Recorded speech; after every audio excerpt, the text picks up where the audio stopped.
Marshal Earp disliked working with the posse, and he avoided it when he could. But news that the San Bernardino gang had crossed from California into Arizona territory and were heading toward Old Mexico left Wyatt no choice. It would take many extra men to cover canyons and trails and make a fight against the San Bernardinos.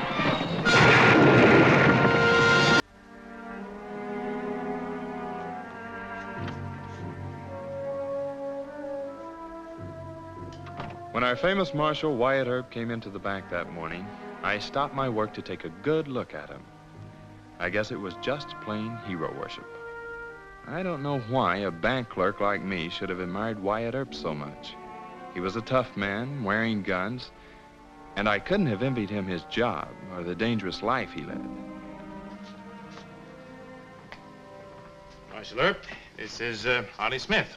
How do you do, sir? How do you do, Mr. Smith? Happy tonight. I think Smith was on the wrestling team or something like that in college, eh, Smith? No, sir. I boxed and played some rugby football. Can you shoot a gun? Well, I shot some quail and some rabbits with a 12-gauge. I wish the bank had someone more experienced. Mr. Smith will do fine. Real fine. You get into your hunting clothes and be over at my office at noon, huh? Well, what the... The Marshal's organizing a posse. Catch a gang called San Bernardino Boys headed for the Mexican border. Of course, we're assuming you'll volunteer. But if you don't want to go... No, sir. I'll be glad to go. Good. Mr. Bradshaw would like the bank represented.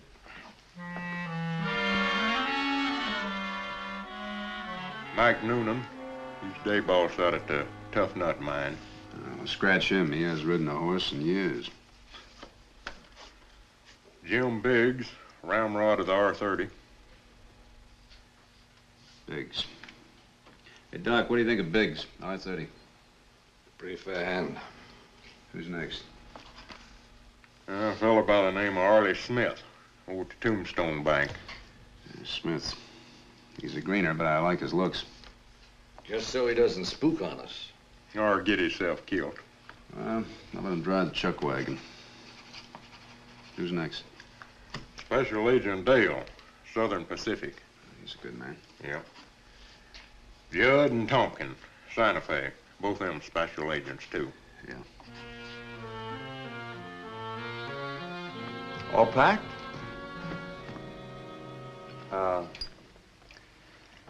I won't need my shaving things, son. You don't know what you'll need. You don't know anything at all about this posse business. Well, I'll get told. Wyatt Earp will see to that. There's nothing to cry about, Martha. He didn't need you. If he didn't, he wouldn't have asked me. Arlie, you'll get hurt. I have to go, Martha. The bank expects it of me. And I expect it of myself.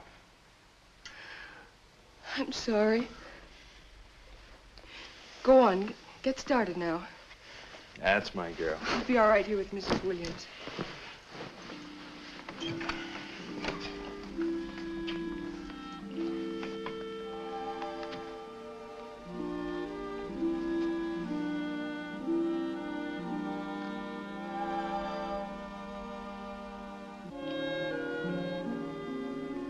I'll be back in a day or so.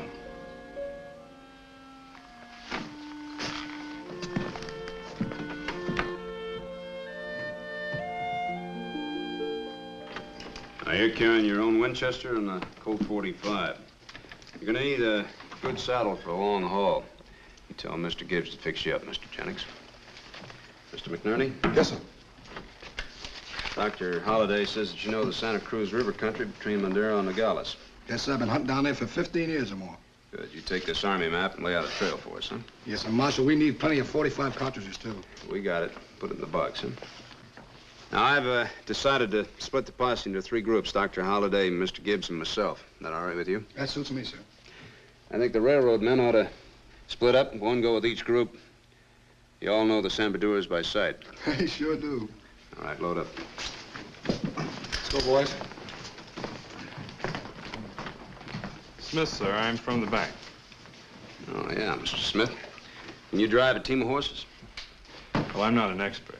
Well, you won't have to be. Dr. Holliday will be riding on the chuck wagon with you most of the time. You better trade that quail grunt in for a sawed-off shotgun. You load it with buckshot. Yes, sir. The ammunition's already loaded. You'll be responsible for that and the canteens. Anything else, Marshal? I almost forgot. Dr. Goodfellow's loading up the medical kit. You going over to the hospital and pick it up. Yes, sir.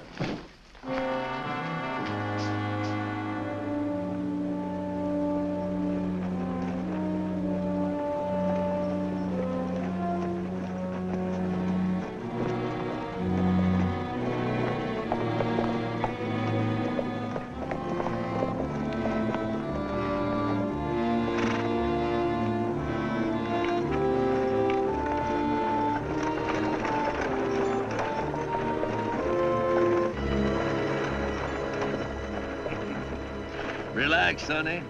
We got a lot of miles to go yet. These horses sure seem to know I'm a greener. Loafing on me. Well, you are a greener. I can't deny that. You know, I'm still wondering why Marshal Earp chills me, anyway. It's a matter of keeping discipline. How's that? My young friend, nobody but a greener or a cook will drive a chuck wagon. They won't, huh? Don't let it break your heart, Sonny. Just think of yourself as a living sacrifice to our overwhelming Western pride. In return, Deacon Earp, Shotgun Gibbs, and I will try to make sure that you're not a dead sacrifice. Ooh, slow them down. Oh, boy, oh. Oh, boy, oh. Easy, easy. You getting the hang of it, Mr. Smith? Yes, sir. Fine. Mount up, will you, Doc? Trouble up there, Wyatt? I run into a couple strangers. They claim to be special agents for Southern Pacific. What do Dale, Judd, and Tompkins say? Well, Dale doesn't know them. Gonna check with the others. You stay here, Mr. Smith. Well, it didn't exactly break my heart to discover why Earp had picked me to drive the chuck wagon. But I felt disappointed. I guess I had expected to be galloping a horse in a swirl of dust with 245s in my gun belt. Halt! Halt! He's mine! Hold it! Watch that gun!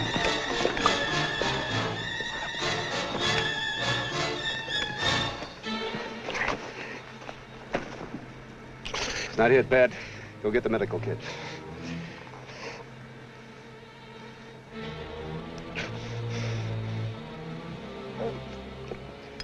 How many Sambadouras in those mountains? More than you got, Johnny Law. Where are they? You find them. A couple of men put them in the chuck wagon. Mr. Gibbs? Come on. Your detail's gonna have to bury the other one. If you do that, come on back and guard the chuck wagon. The rest of us will go on ahead. All right, sir. Boys, grab them shovels. Give me a hand. Come on up. Mr. Earp, Yeah? will you tell me what happened? All right, Mr. Smith. A couple of Sambadouras tried to pose themselves as railroad detectives to throw us off the trail. The other one's dead. You go give the boys a hand.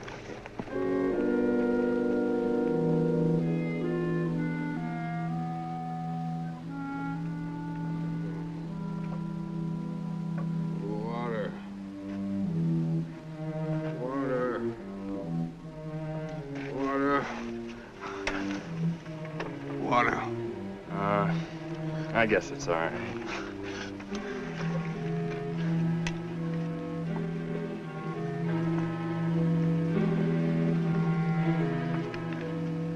Cut that out, son.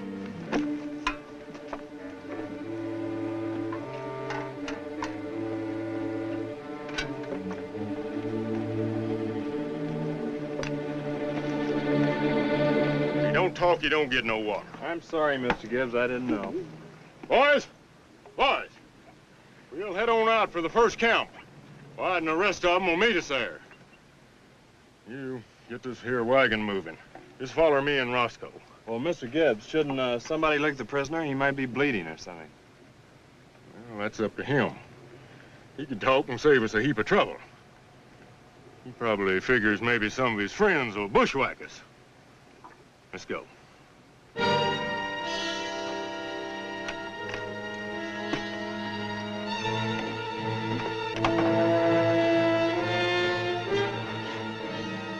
let's move out.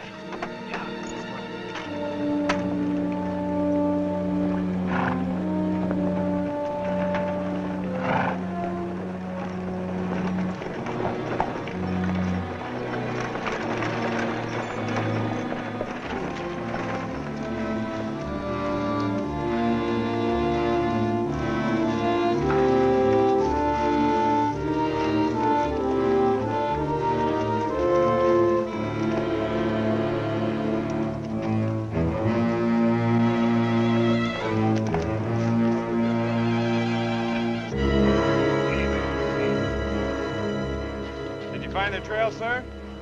Yes, we did. We'll probably head for the Santa Cruz River. Means we gotta cross Razor's Back. It's a rough road. Mr. Gibbs will drive until we make camp. Yes, sir. How's our prisoner? Well, he keeps asking for water, but Mr. Gibbs said not to give him any. That's right. When he gets thirsty enough, he'll talk.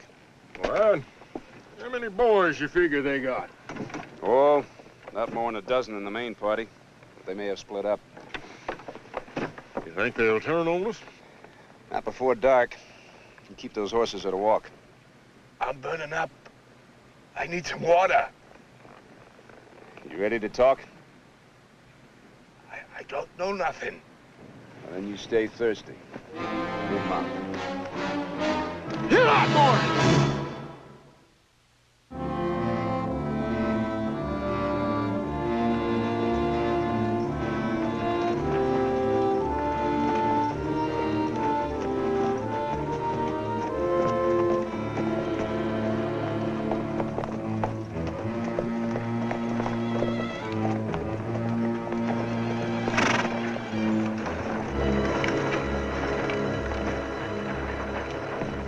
Rest easy, son. There ain't gonna be no bushwhack along here. What makes you so certain, Mr. Gibbs? Well, bushwhackers need easy running room. Besides, Roscoe ain't even brayed once. You mean Roscoe would warn us? Well, sure he would. That there mule can smell trouble a half a mile away. Well, the Sambadouers could just be right up there waiting to pick us off with rifles. Them outlaws ain't fools. What do you mean? Well, Wyatt always tries to figure what he'd do if he is an outlaw. Them there Sambadouers hit us. It'll happen tonight when we're camped on the Lizard. What's left of them can run downhill to the river. Mr. Earp is an intelligent man. Smartest John Law ever I met up with. Of course, he'd been dead a long time ago if he wasn't extra bright. Move along, boy.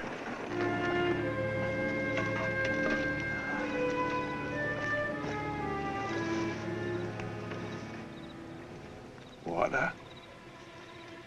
Mr. Smith, bring me that canteen. Water. No fooling. You ready to talk? Talk. No. We can wait. Mr. Earp. That was rather cruel, wasn't it? Hunting outlaws is a cruel business, Mr. Smith. The Sambadou gang murdered 17 people in California. You give them the chance, they'll wipe us out. Yes, sir. You get yourself some supper. You come back here and stand guard duty until midnight. The Sambadouers may decide to hunt us.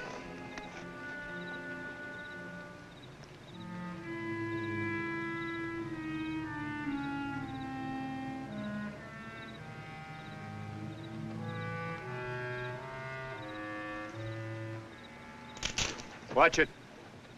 Oh, Marshal Earp. That gun cocked? Yes, it is. Lower the hammers. Easy.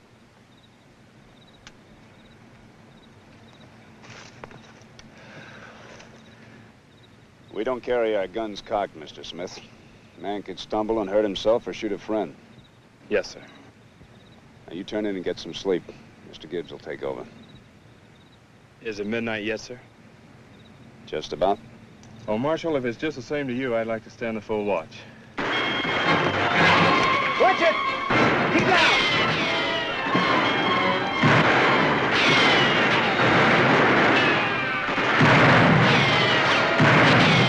Fire! Shotgun, take the left draw. Doc, take the center. I'll take the right.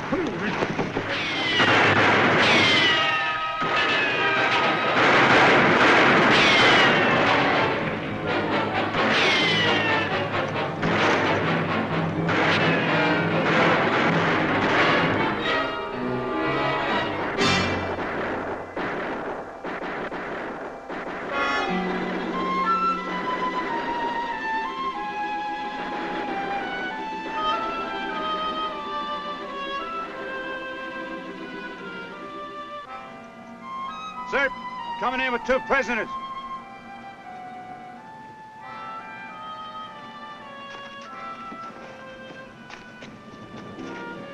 Lie down. So lie down. Where's Smith? Keep an eye on them.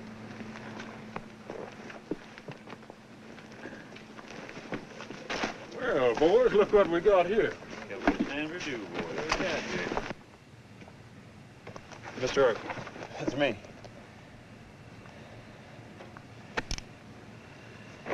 Thought you were gonna watch the chuck wagon. Yes, sir. I'm sorry, but I got scared and ran away.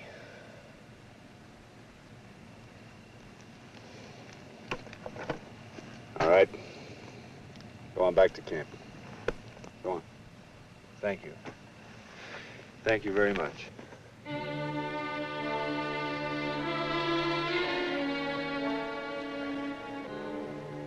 Deacon?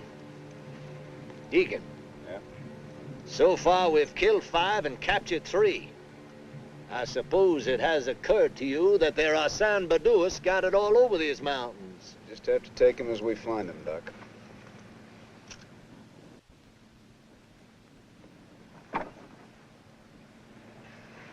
My pals didn't make it, huh? No, they didn't. I won't talk to John Law, but I'll talk to you. I gotta have some water. You'll talk first. Dice Box Canyon. That's what Turk Higgins and most of the boys is camped. Now, water. For Lord's sakes, give me some water. All right.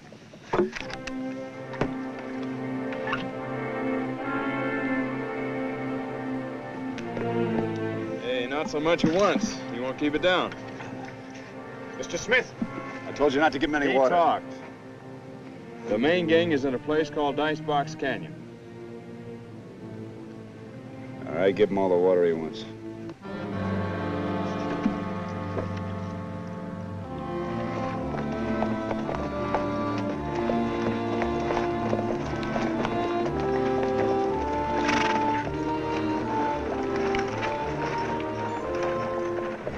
That's what I'm up against, Mr. Smith. The men are brave enough, they just don't want to ride into that canyon blind. I didn't think you knew what they felt. It's my job to know what every man in a posse feels.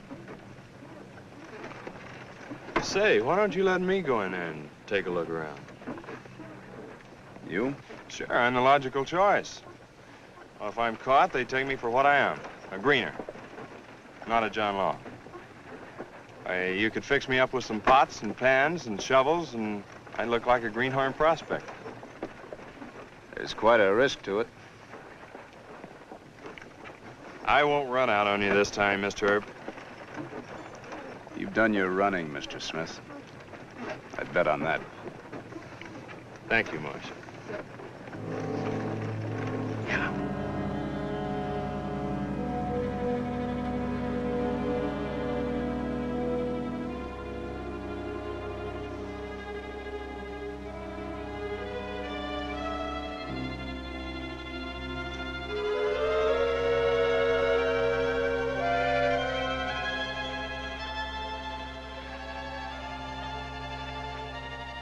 I think it was Mr. Earp's idea all along, but he didn't want to suggest it on account of Martha.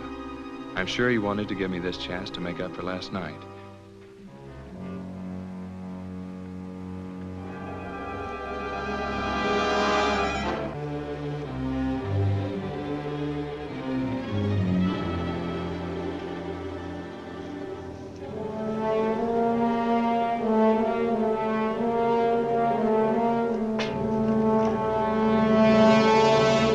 Marshal, we better hurry. They're breaking camp. They might be gone. How many of them? Only about 10 men, sir. Thank you, Mr. Smith. Doc, we'll go in by foot. Spread across the canyon. Mr. Gibbs, you take 2 men and Mr. Biggs form a second line in case they try to ride over us. He aims to take them all alive. I sure do. It's a lot easier than digging graves for them. Well, let's move on. We're short on time. Marshal Earp, if you don't mind, I'd like to go along. You stay here and watch the horses and the prisoners. Yes.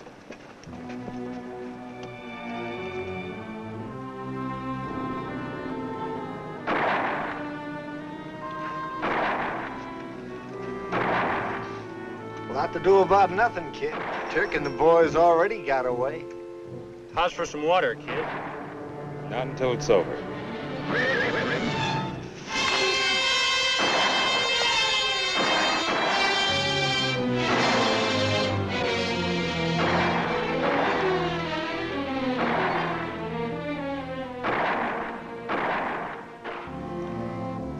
Hurry him up.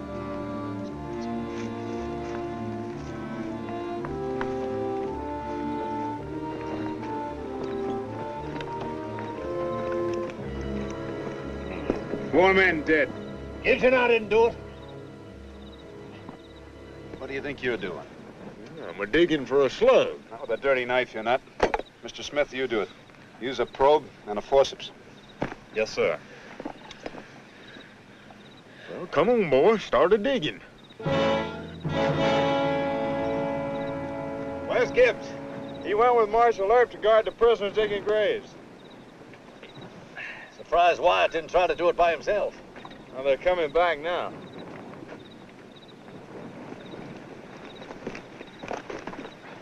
You get off that leg. You're riding the wagon. Yeah, I believe we will. Get up there. You need some water? Not right now. Let's get out of here. It's bad country after dark.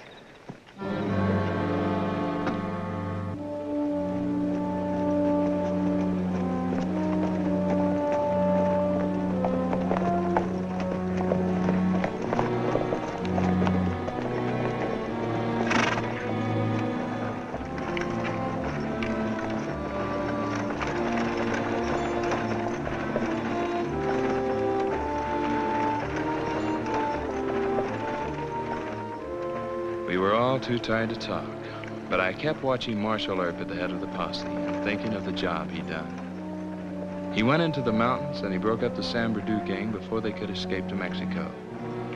He was under fire 3 times. I kept thinking, where and how do we find men like him? And what keeps him risking his life in such a job as this?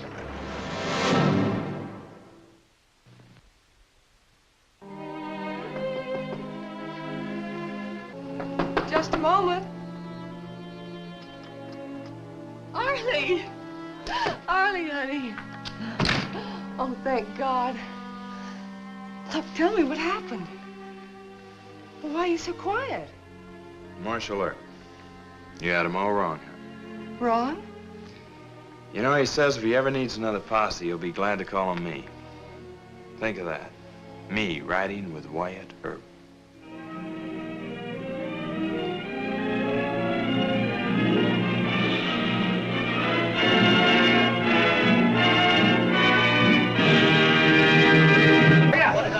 Get your bucket started. Get the right ball. Get the right ball.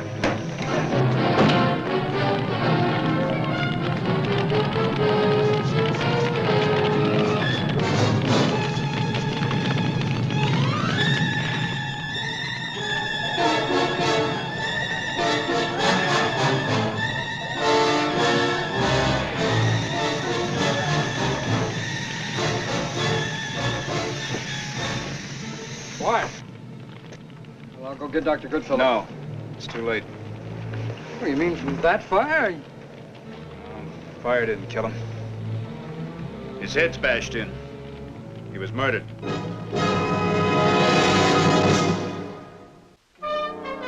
In the West, a name was only a name, and it might be a mask to hide many things. One didn't inquire into it too closely, unless it became necessary, as it often did for Wyatt Earp. For behind the masking names were people and their problems.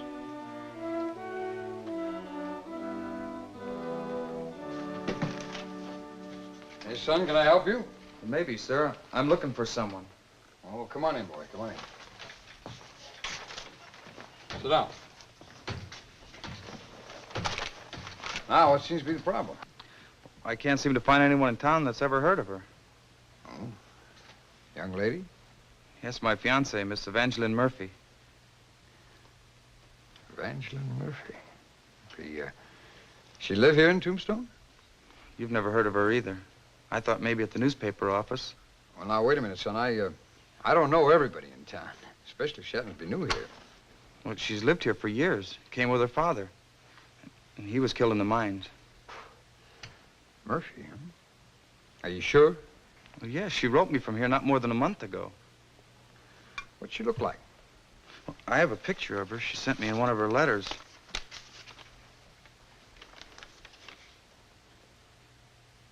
You know her? Yes. So does everybody else in Tombstone, but not by that name. This is Evie Marlowe. Evie Marlowe? Maybe the best-known saloon singer in these parts. Certainly the prettiest. Didn't you know about that boy? No. You say this is the girl you're engaged to?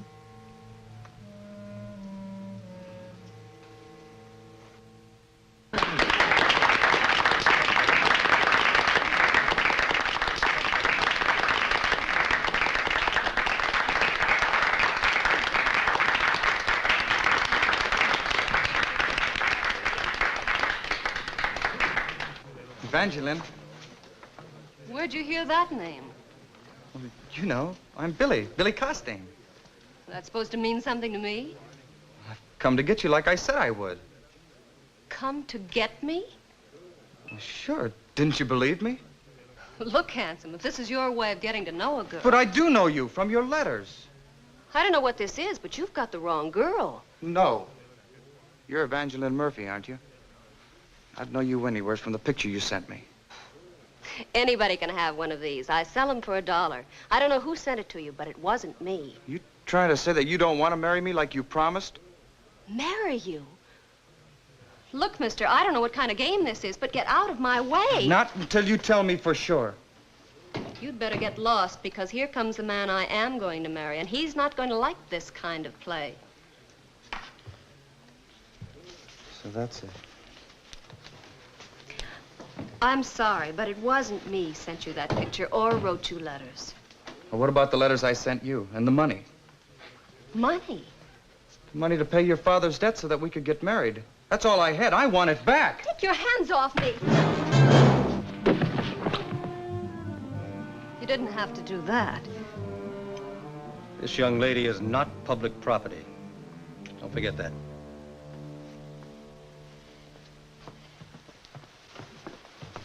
Come here, son. Give you a hand. Sit down.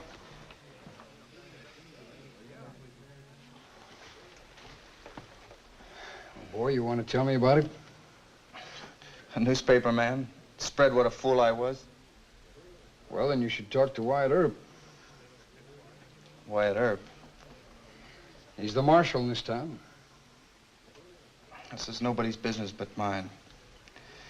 I'm begging your pardon, sir. Not yours.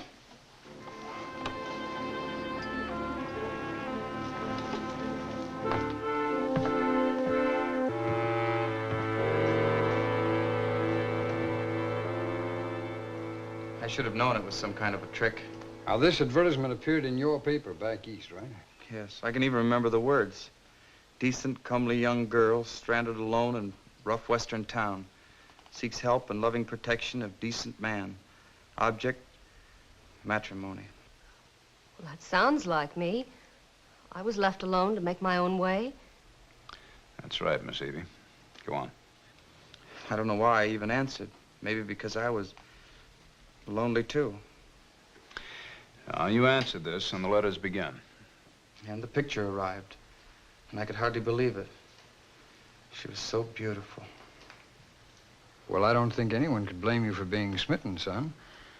Not even Mr. Duval. The letters continued? Yes, and got more and more friendly, and then we became engaged, only... Only what? Well, only she said her father had died and left debts, and that she couldn't honorably leave Tombstone till they were paid. How much? $500. And you sent it, huh? Plus train fare. Only she didn't come, and I waited, and then I wrote and told her that I was coming after her. Well, that's where you surprised whoever did it. You weren't supposed to come all this way out here. Marshal Earp, this is very strange. My father was killed in the mines, and he did leave debts. Well, you know, that's why I'm still here in Tombstone and working at the Alhambra. I know, Miss Evie. Do you suspect me? Well, as you said, it is very strange. You get one of the letters? Yes. Here. Is that postmarked Tombstone, what? No return address. How did you address your letters? Just general delivery. Well, then the postmaster should know who Evangeline Murphy is. And who picked up the letters? Of course, it's late. He wouldn't be there now. No. He's probably out to his ranch by now. I'll go visit him first thing in the morning. There is one man we could talk to right now. Oh, who's that, White? Sam Dutton, man who took this picture. What could Sam Dutton possibly know? He only took this picture. Evie here sells them at the Alhambra. Well, he might know something. Well, what? Anybody could have gotten hold of those pictures and sent them. What would Sam Dutton possibly know? Well, let's go ask him, Mr. Duval.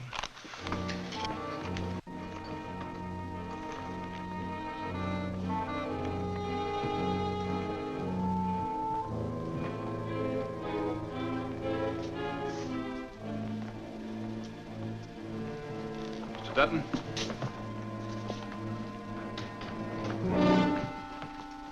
Why, howdy there, Marshal Earp. Mr. Clum. Evening, Mr. Dutton. You, know Miss Marlowe, Mr. Duval? Howdy, Miss Marlowe. This young man here is Mr. Bill Costain. I believe you made this picture of Miss Marlowe. Yes, I think so. Yes, that's mine. Made it about 3 or 4 months ago. How many of those did you make up for Miss Marlowe? Why, quite a lot, I think. Well, you keep records, don't you, Mr. Dutton? Well, it'd take me a little time to look it up, but as I remember, maybe 100 or more. That's just like I told you. Anyone could have sent these. Did you make up another batch for anybody else other than Miss Marlowe? Why? Why should I? That's what I'm asking you. No, that'd be unethical. Miss Marlowe, you remember giving a large bunch of these pictures to anybody? No. I don't understand. What are you driving at? Well, if somebody is pulling a confidence game using your picture as a lure, they would need lots of pictures. That's right. You see, that ad may be running in a lot of papers back east. You mean I'm being offered in marriage all over the country? I think so. There are a lot of Dilly Costains, and more may be showing up at any time. Oh, this is awful. I'd like to see your records. Well, I'm sorry, Marshal, but they aren't here. I keep them in my box at the bank for safety. Well, you have them here tomorrow morning. Sure. Sure. Evening, Miss Dutton.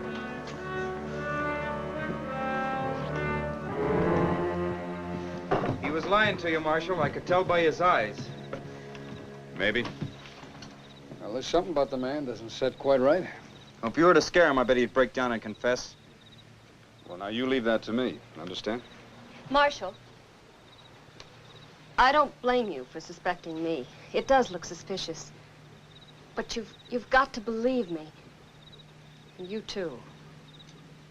I didn't do this. I couldn't.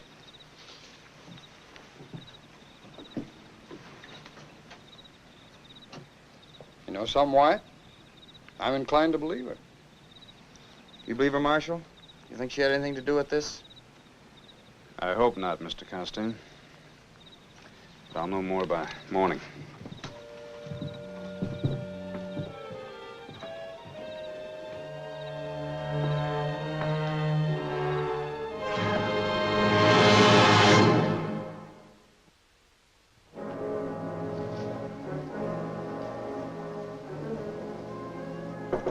Who is it?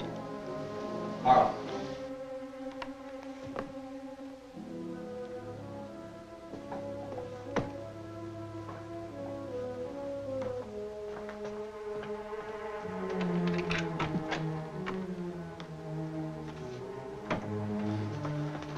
I'm glad you come. What am I going to do? Nothing. Well, I handle the mail. Nobody can trace it to you.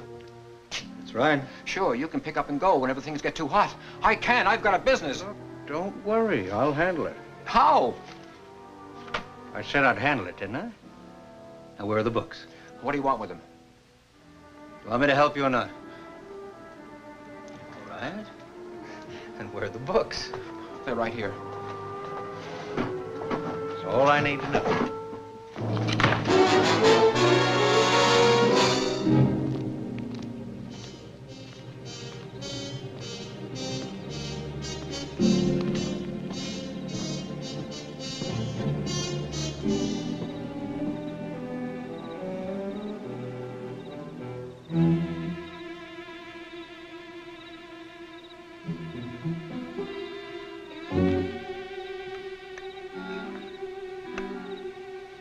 All right, hold it.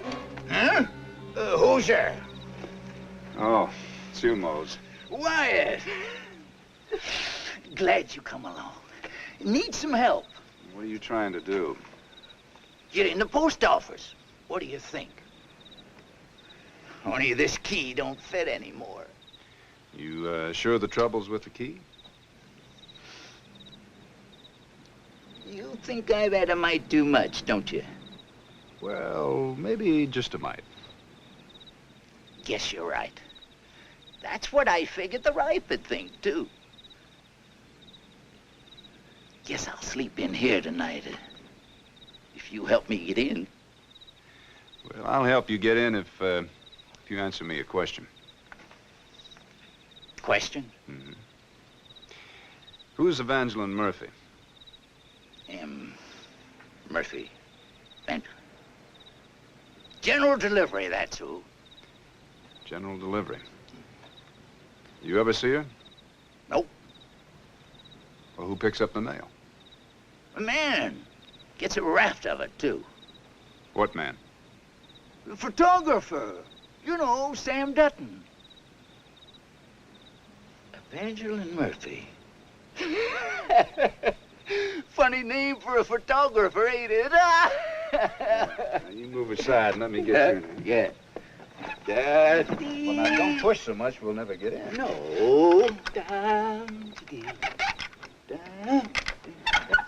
Wait a minute. Ooh, why? There you go. Now, there's your key. Oh, thanks. Now, you have a nice rest. You'll feel better tomorrow. Thanks, boy. Fire! Fire! This place is on fire! Come on, look at here. Hold on, the place has got burned down. Oh, yeah. Get your bucket started. Get the right going. Get the right go.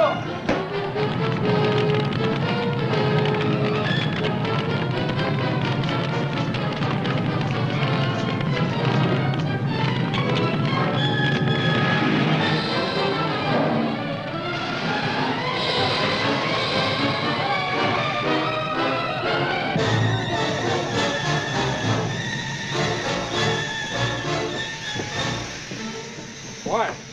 Shall I get Dr. Goodfellow? It's too late. You mean from that fire? Wasn't killed by the fire. His head's bashed in. He was murdered. Oh, no. But why? Maybe someone was just trying to scare him. You think I did it, don't you, Marshal?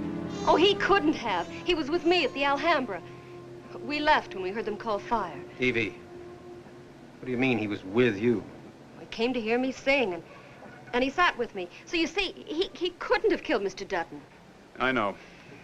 He had no reason to kill Dutton. Sam was killed to keep him quiet. Now I'm going to have to find out what he knew in another way. And I will. Now, it's more than just a confidence game. It's murder. Mr. Clum?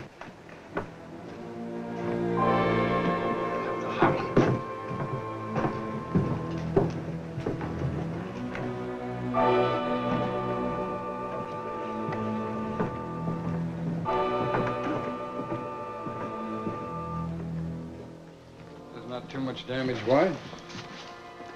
Well, you discovered the fire quick enough to get it out before it got too badly started. That's good for us. Bad for the murderer. What are you looking for? Something the fire was meant to destroy, along with the body. What? This?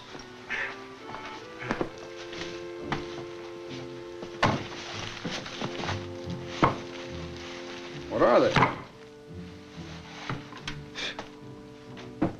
Business records.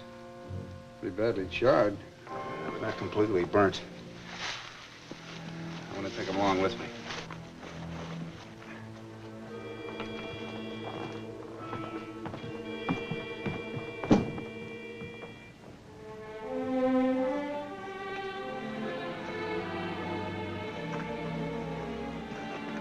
It's time for me to change and go home, I guess.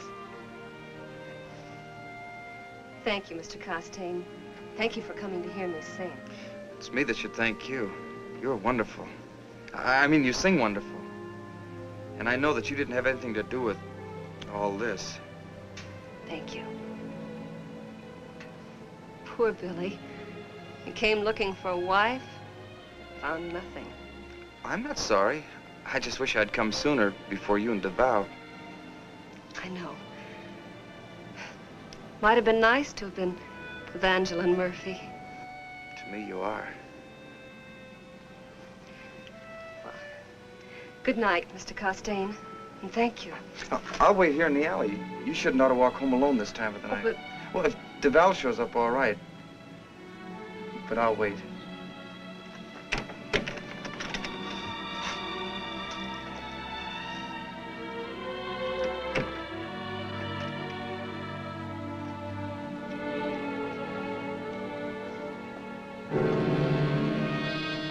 Evie, hurry up. We're getting out. Getting out? Yes, getting out of town right now, tonight. This is DeVal's room. Sure he didn't come back? I couldn't have missed him. Do you want me to open it?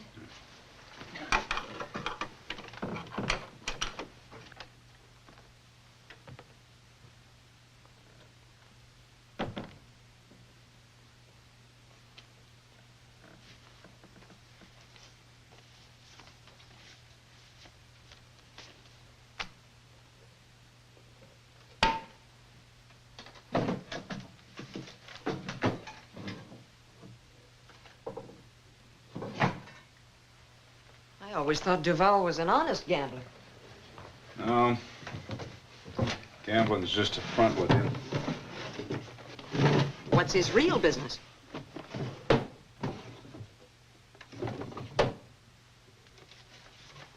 This.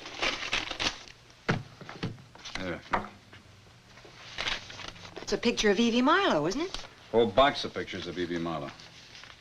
Why, I don't get it. Well, DeVal got it. He got plenty. Do me a favor. Take that box of pictures and these letters over to Mr. Gibbs at the jail. I gotta see Miss Marlowe fast. I'll do it right away. Tell Mr. Gibbs to be sure and lock him up.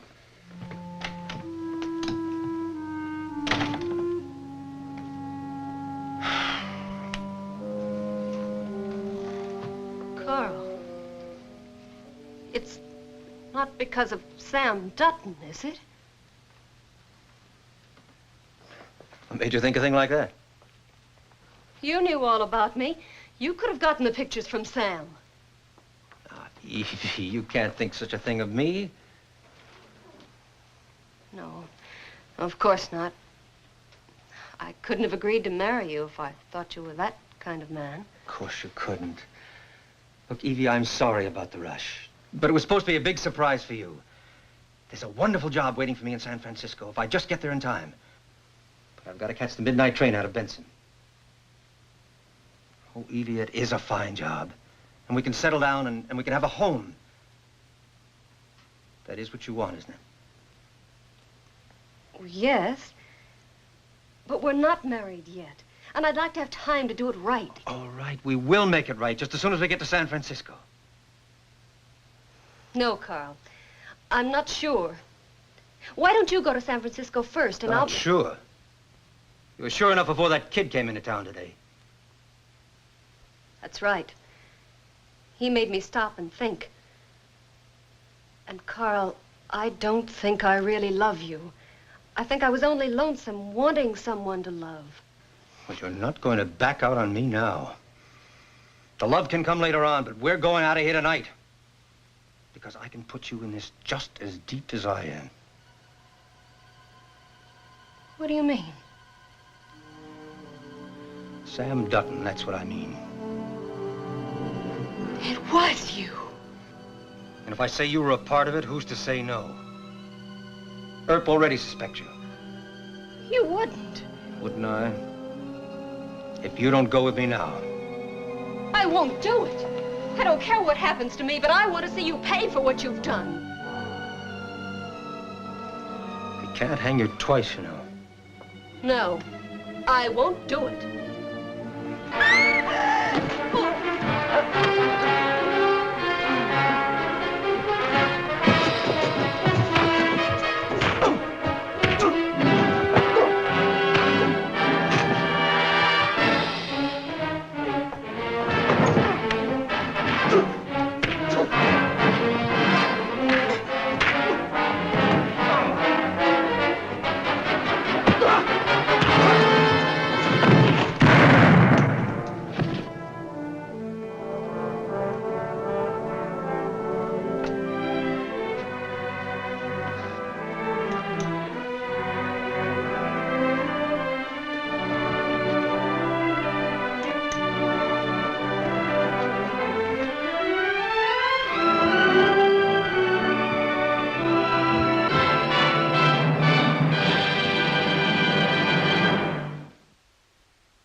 What can I do for you, Mose? Now that Sam Dutton's dead and Duvall's in jail, what am I going to do with all of that mail for Evangeline Murphy? Oh, but say, there is an Evangeline in town now. Is that right? Yep. Singer down at the Alhambra calling herself Evangeline Marlowe. Well, not for long. I hear her name is going to soon be changed to Costing. No. Yep. Well, now don't that beat all? Some folks ain't never satisfied. The judge with us, huh?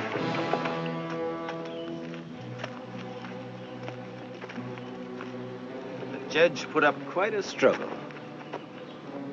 Wells Spicer. Big man. And you would be John Ringo. I thought you had better sense. Why didn't you turn Charlie Parks loose like I ordered you? A circuit judge doesn't take orders from a hoodlum. Parks ain't guilty. That is for a judge and jury to decide. Well, you won't be the judge. I'll get a rope, Johnny. Hold it! Yes, hold it! Hold it! Spicer can still change his mind.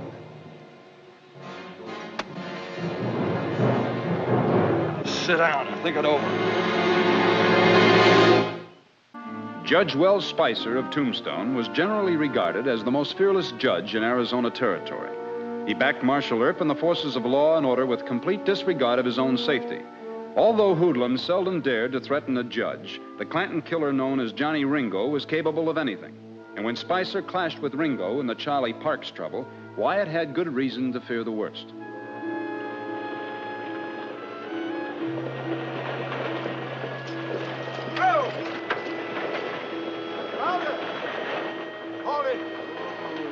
Forgot to fill my canteen. Yeah, ain't hardly worth a stop, Mr. Granby. But seeing it's you, I'll do it. you heading for the mine? Nope. The stamp mill in Charleston. Oh, don't neither of you move or make a sound. Keep them covered.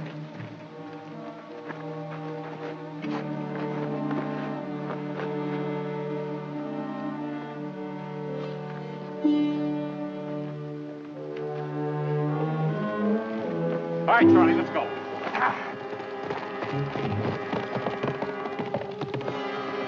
Payroll. Where's Marshal Earp? Well, he's checking the saloons at this time of night. Oh, Lord. Did you hear one of them say Charlie? Yeah. I think I know Charlie. I gotta tell Mr. Earp.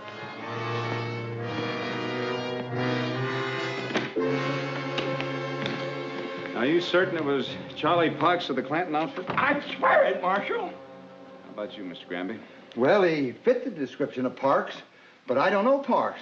Both of these men wore masks. I'd take an oath it was Parks. Mr. Granby, you say you lost $4,500? Yep, in 10s and 20s. Oh, does your office have a number list on these bills? Well, we list about 1 in 10. Help a lot. Now, you tell me exactly what happened. Well, I was on my when water I saw wagon, and he Porter- wanted me to fill his canteen, and I got up and I went around back of the wagon, to fill the canteen, and a guy stepped out there with a gun that long right in my back, scared me to death. You've got to quit hanging around, Charlie. I like several of Clanton's men. Getting particular about one is trouble. Bad trouble. I thought you meant it. About, going to Denver? How can I do that? I'm in business with old man Clanton. Some business. Hiding robbery loot. Fencing jewelry and Mexican gold. It pays, Charlie. You want to wind up in jail? Or dead? Act your age. I can't run out, and you know it. I'll marry you. Huh. John Ringo is my first cousin. You say the word, John will talk to old man Clanton. Ask him to let you out. Ringo wouldn't let you marry me. Quick, in the other room. Just a moment.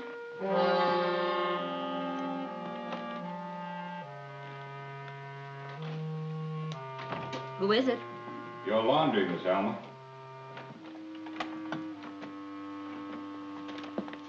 Everything went fine.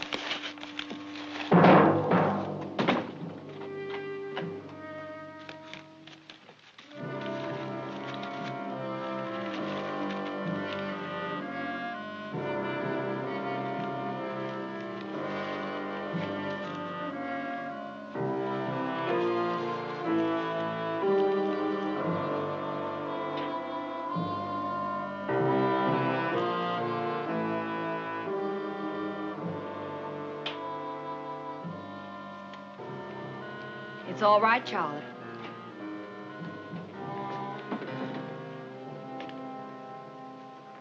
More loot?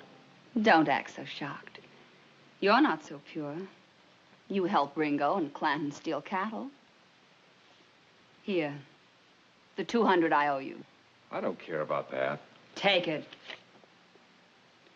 Now get out. But Alma, honey. Don't honey me. I ain't sweet. Good night, Mr. Parks.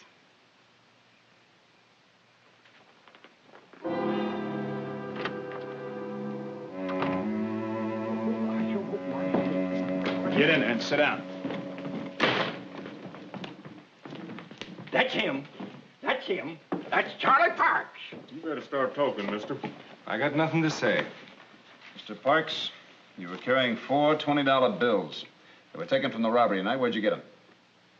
They blew down the street, and I picked him up. Johnny Ringo's my first cousin.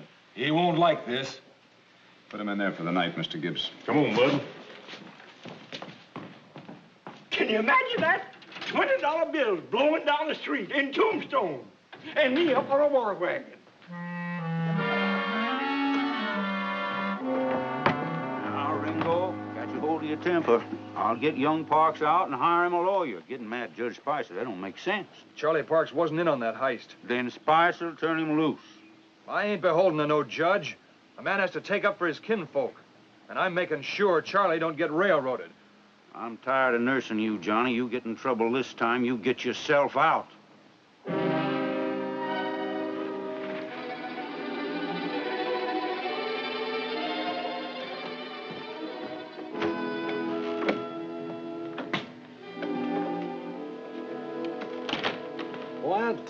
Some of my hoodlum friends think you have the wrong man on that payroll heist. Parks was carrying some of the stolen money. Granted. Spouter will testify it was Parks. But if I know Charlie Parks, he wouldn't do anything without cousin John Ringo. Oh. And what about that girl he's been seeing? Well, if you're referring to Miss Alma Ross, the sweetheart of the Clantons, let me tell you, Wyatt, a drone like Charlie wouldn't aspire to the queen bee. And if he did, Ringo would stop him. You think Ringo will try to bust him out? Bound to, Wyatt, bound to. You better stay awake until Judge Spicer gets here. I may need you. You're right.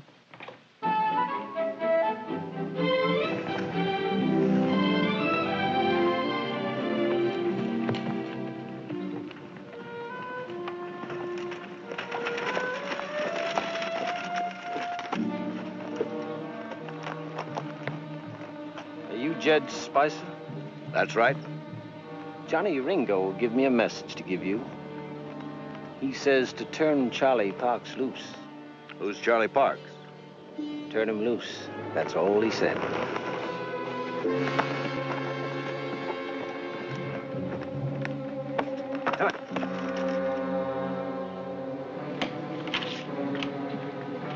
Where does Ringo think he's going to get threatening me? Sir, when Ringo loses his temper, he doesn't think. Well, bring in this Charlie Parks, huh? Yes, sir.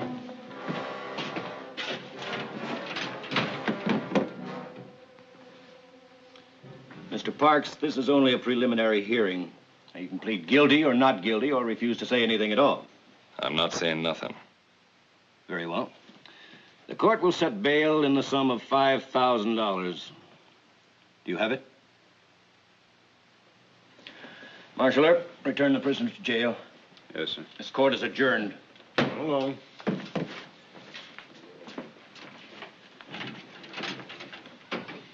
I only heard enough evidence to justify holding Parks.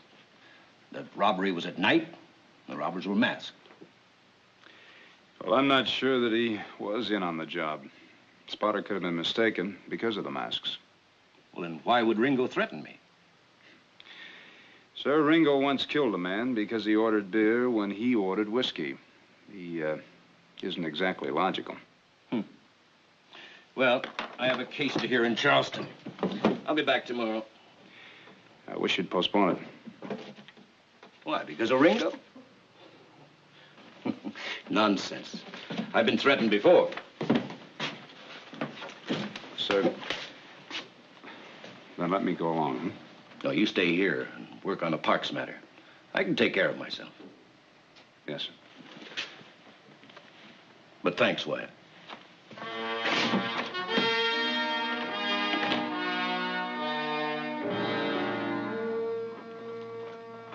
Well, there isn't any sense in arguing with Judge Spicer. We'll just have to trail him. Here. Mr. Gibbs. You ready? Yep.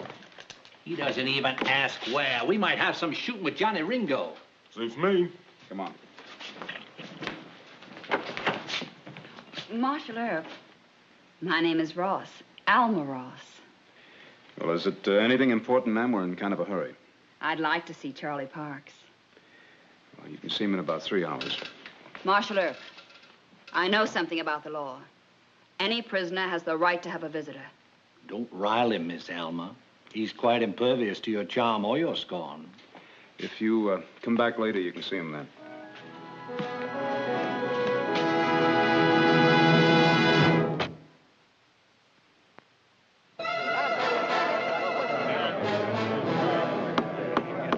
Order! Court's in session. Well, so now you're going to try me. Just like you tried Charlie Parks. I told you I didn't try him. It was only a preliminary hearing. Well, I'll do the same thing, Judge. I'll give you a preliminary hearing.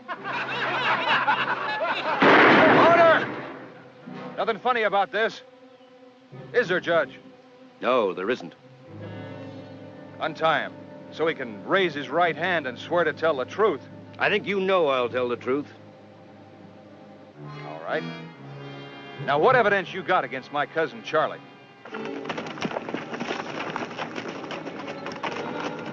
Well, they grabbed him here. Headed for Apache Rock. Come on. As I said, the evidence against Mr. Parks thus far is circumstantial. What does that mean? When Parks was arrested, he had 4 bills from the stolen payroll on him. He refused to explain them. Yeah, but who saw Charlie in that heist? There is an eyewitness, Ringo. But the bandits wore masks, and I'm not convinced he's right. Well, then you're holding Charlie just because of the money. Not altogether. Your message ordering me to turn him loose was conclusive. Huh?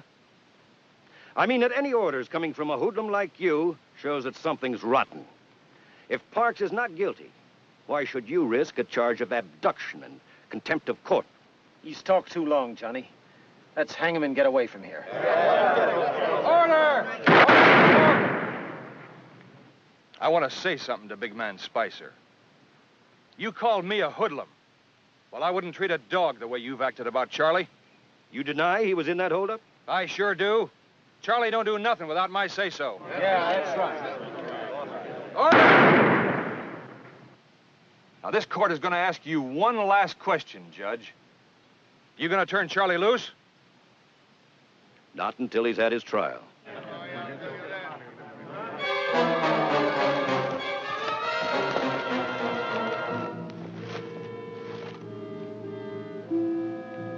I'll crease Ringo's skull, and we'll jump him. All right. I reckon I better pass sentence. Formal-like. Hold it! Throw down your guns. Unbuckle them.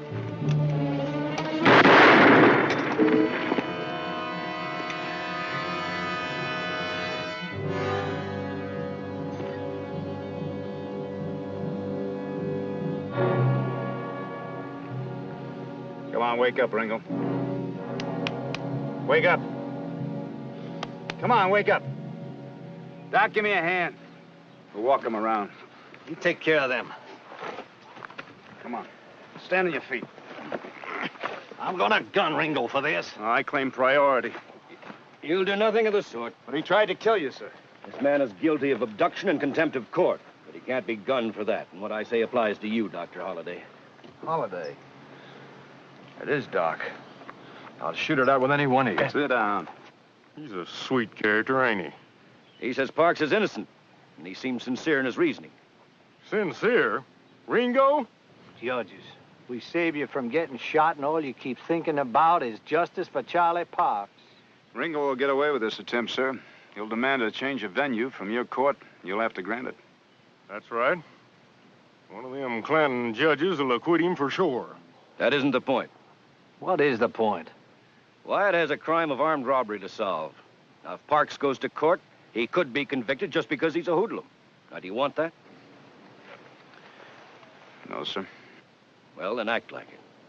And you, Dr. Holliday, must I remind you that you once stood trial on a framed-up charge? I stand reproved, Your Honor. Very well. Now, take these men to jail. There's time yet to work on the robbery. Yes, sir. May I ask where you're going? To Charleston. I have to hear a case there, remember? I'm more than an hour late now. Wyatt, I think maybe we better solve that payroll heist another way. You know, I think you're right. Come on.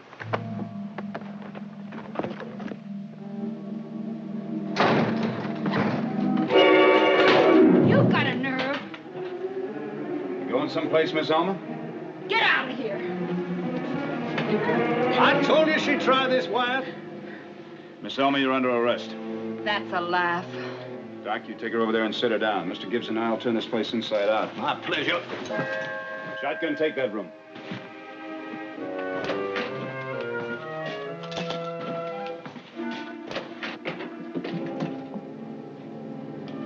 Tearing down the hotel, Wyatt?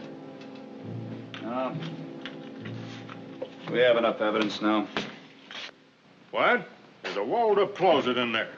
Just looky here.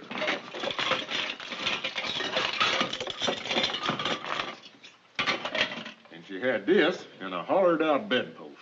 Just take a look.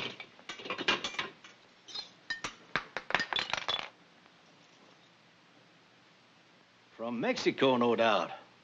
All those jewels and you two? It's quite a treasure, Wyatt. Funny man.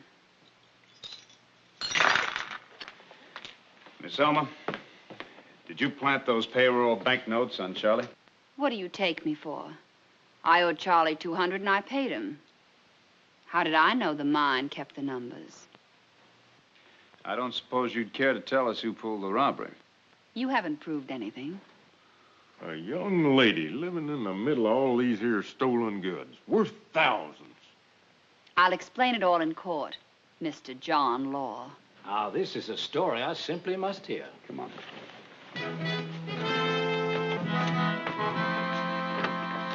You got something, Doc?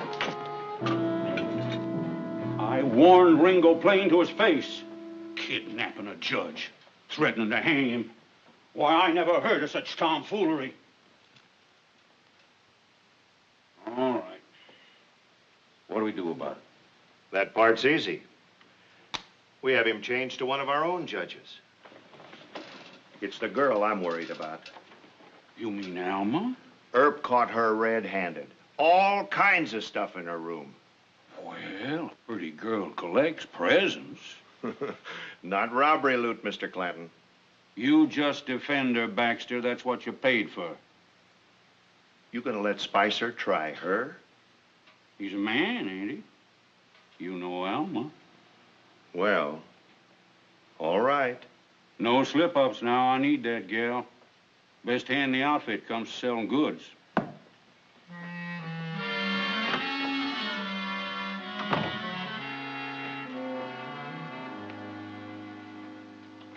You know what?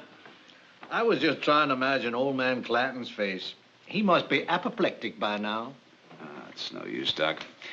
I got 3 people in jail, and I still haven't found the men that held up Granby. That's quite true, Deacon.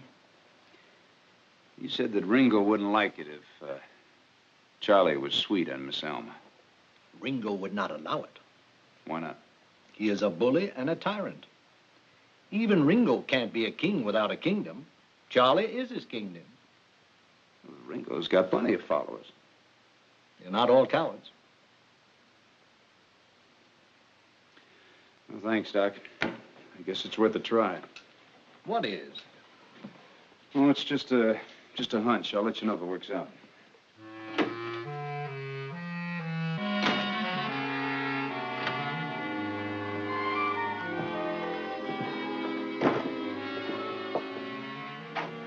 What's wrong, Charlie? Alma cleared you. You're free. I made my bail. Cheer up. I can't. I'm worried about Alma. Ah, the old man will get her off. He'd better. I want to marry her. No. But Cousin John, I love her. I said no. Get on your horse.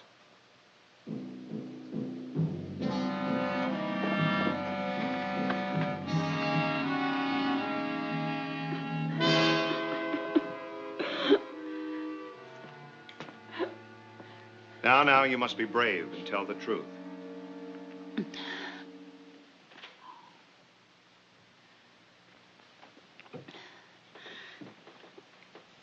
It was horrible. I thought the silver things were presents. We were going to be married and have our own house and... Mr. Baxter. Your Honor. The defendant asserts that she was tricked by a criminal. The court would like to know his name. Oh, no. Please, no. He'd kill me. Miss Ross, the court must warn you that fear of your paramour in no way lessens your responsibility before the law. Do you expect me to risk my life? I'm sure the court appreciates what terror this little lady has lived under.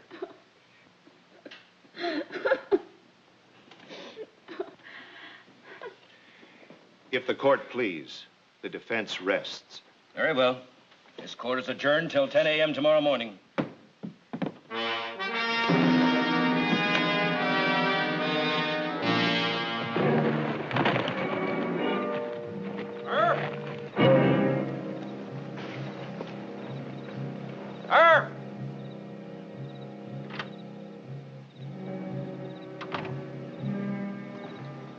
What's this, Ringo? Them two pulled the robbery. Passed the stuff to Alma. She gets rid of it. Who for? Never mind that. I gave them knockout drops. They won't know how they got here. Fair enough. You tell Judge Spicer he's getting off lucky. He ought to be more careful.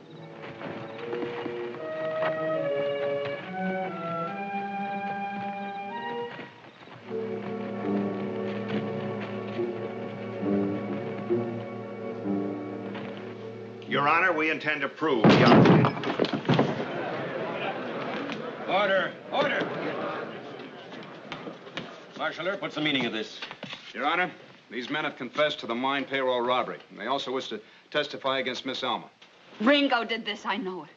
Don't you dare testify against me. You hear? Don't you dare! Order! Order in the court! Order! Order in this court!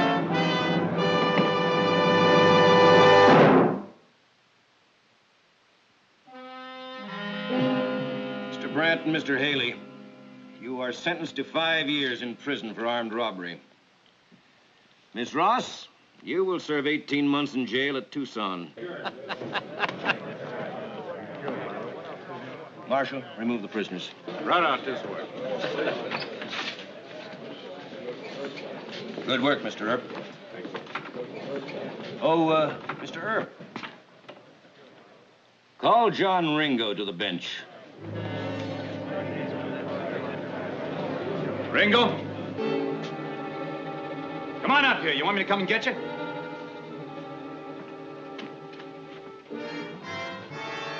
Mr. Ringo, you kidnapped and attempted to intimidate a judge of the territory of Arizona.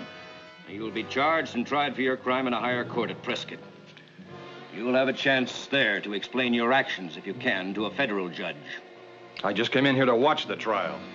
You can't do this to me. I already have, Mr. Ringo. This court is adjourned.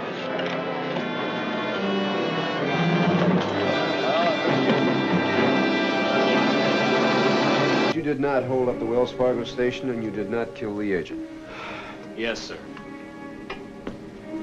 But you won't tell me where you were. No, sir. Then will you tell me how I can believe you're innocent? I guess you can't. Do you want to hang? No, I don't want to hang. I can't tell you where I was either. John Bean was appointed sheriff of Cochise County through the influence of the 10% ring, for whom he performed many favors.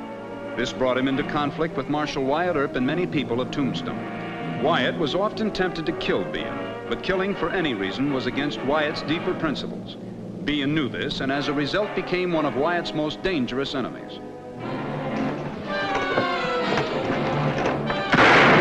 Hello, Jake!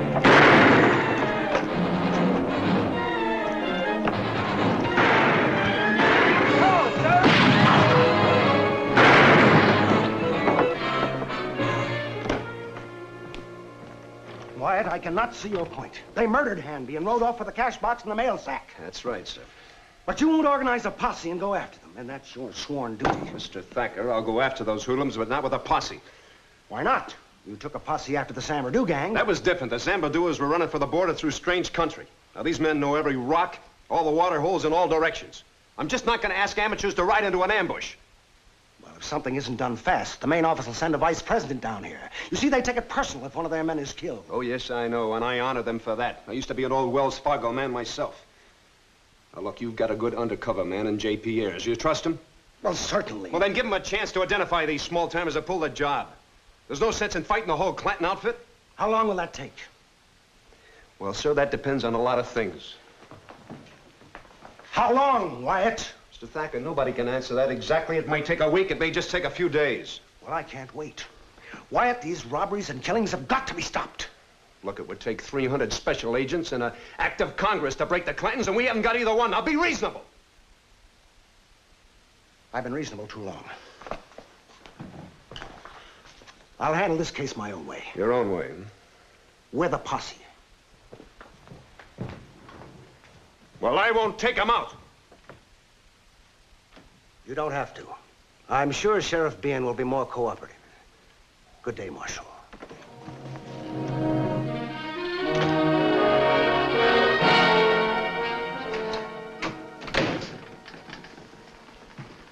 Sheriff, I want a posse organized and sent after the Hanby killers right away. A posse? What about Marshal Earp? What did he say? The marshal said no. So I came to you. You're the sheriff. The truth is, sir, Earp isn't too popular. I doubt that he could raise another posse right now. Oh, he's probably waiting for the inside tip-off to the guilty men. Well, I don't care what he's doing. The point is I want those men caught. I see. You want to send in a report your main office will approve.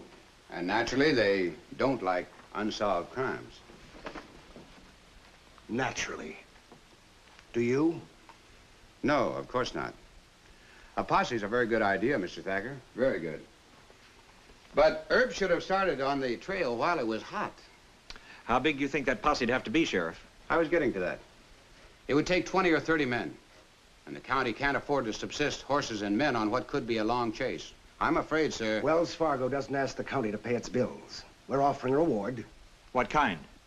Even so, Mr. Thacker. $10,000 for the arrest and conviction of Hanby's killers. 10,000? We never paid more. Now, if you're out for bounty money... No, I'd do well to break even. And naturally, anything left over would go to my deputies. Does that mean you'll go ahead? Yes. I'll raise the posse and lead them. I'll need an advance, however. Come over to the office. It's against company policy, but this is an emergency. I'll give you $1,000. But, Sheriff, suppose you don't catch the killers. That trail is real cold by now. Don't worry, I'll find them. You get ready to ride, Cavanaugh.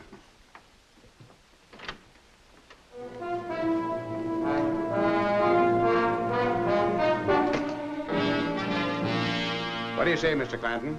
You keep the Wells Fargo stuff. We don't have to find that anyway. You turn the men who killed Hanby over to me, and we'll split the 10,000 50-50. Well, I'll tell you what I say. My boys never pulled that job. They got bigger things to do, and if they had, I wouldn't turn them in. Worth more than that right here.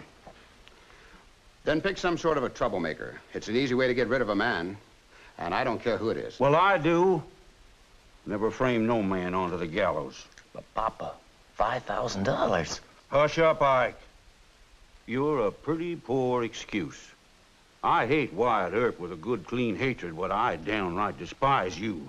Papa, keep your temper. Come on, I see you to your horse. Don't turn your back on him, Ike.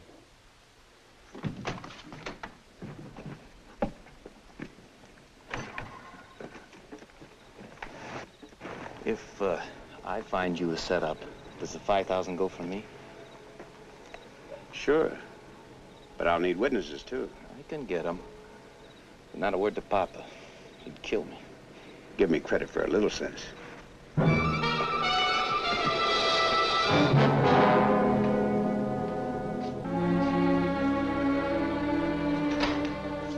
Find anything? No. A lot of tracks, but the trail gave out. Anything happened while I was gone? Yeah. You could have saved yourself the trip. Sheriff Ben's done already solved the case. The Hanby killing? Yes, sir. Brung in that young rancher, Will Morris. Says he done it. What does Morris say? He didn't do it. What'd you expect? Maybe he's telling the truth. Just wait till you talk to him, White. He ain't got no alibi. I'm afraid they're gonna hang him for it. I took a good look at that stage station. 3 men in the robbery. Tracked the horses about 5 miles before the trail ran out. Dr. Goodfellow says that there are bullets from both the .45 and a rifle in the body. Sound more like the Clantons, don't they? Where's Morris, inside? Yeah. I'll have a talk to him. You go get some rest. Jim's itchy for a quick trial, seeing a justice's job. Ain't a whole lot of time left, Wyatt. Oh, hello, Shotgun. Oh, how do, Miss Nellie? Wyatt, I've got to talk to you. It's quite late. Must be very important. It is. This is Virginia Rollins. Her father has that silver mine out north of town. Howdy, Miss Rollins. Won't you please sit down? Come sit down, Virginia. Thank you, Wyatt. I know your father. He's quite a fine man. What seems to be the trouble? It's not about him. Virginia tells me that Will Morris has been arrested for something that he didn't do. Well, he was arrested, but how do you know he's not guilty? Because he was with me when that man was held up and killed. He wouldn't tell Sheriff Behan. Why not? Because of my father. You see, Wyatt, sometimes Virginia's father can be pretty unreasonable. He wants her to marry a miner, and he doesn't even want her When he hears about this, I don't know what he'll do. He doesn't like Will. I don't care anymore. I can't let Will die. No, Virginia. Miss Rollins, is there anybody else who, well, might have something against your young man? Oh, no. He works very hard on his ranch. Everyone else thinks he's wonderful, except Ike Clanton. What's Will got to do with the Clantons? Oh, it sounds silly, but Ike's jealous. He thinks I won't see him because of Will. So he hates Will. Threatened to shoot him once. Old man Clanton's done a lot of awful things, but I don't think he'd go for a frame-up. Maybe if I had a talk with him. No, he wouldn't tell you who the killers were. Maybe not, but I might get him to stop this frame-up. I'm not sure I want him to. Whatever you say, Wyatt. Miss Rollins, I want you to do me a favor. You go home and don't mention to anyone what you told me here. But he'll die. Now, don't worry. You can trust Wyatt. I don't think we should upset your father unless we need to. I promise you, Mr. Morris won't die. All right, Mr. Earp. Thank you. Thanks, Wyatt.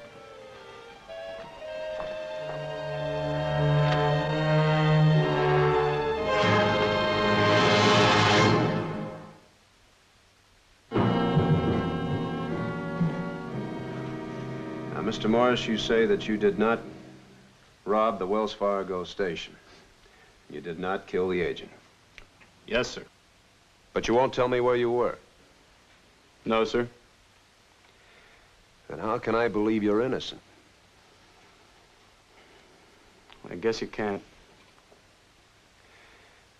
Mr. Morris, do you realize that you're going to hang for this? That you're going to be tried and sentenced to hang for murder? I didn't think it was that bad. Do you want to hang? No, I don't want to hang. But I can't tell you where I was. I just can't. Why not? You trying to protect somebody else?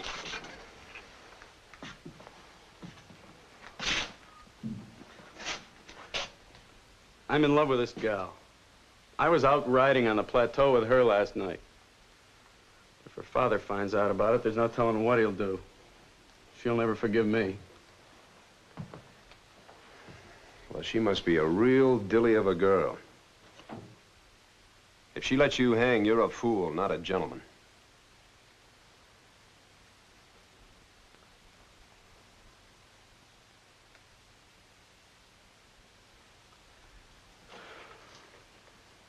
All right. Her name is Virginia Rollins. You can ask her about it. I already have. She told me the whole story. Well, then I had to get it from you. Mr. Morris, it's quite obvious that you're being framed, but I have to find the killers. Now, I have an idea that if they think that you're going to be convicted of the murder, they'll get careless enough that I might be able to catch up with them. But I'll need time. Well, can I help? You can. You go on refusing to say where you were last night. Stay in jail a while longer. You mean just pretend I'm guilty? That's right. We may not have to use your alibi after all. Mr. Earp, I'll do anything to keep Virginia out of this.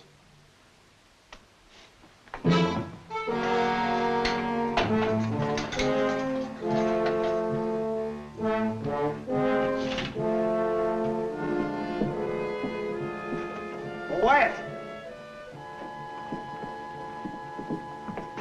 Well, you were wrong.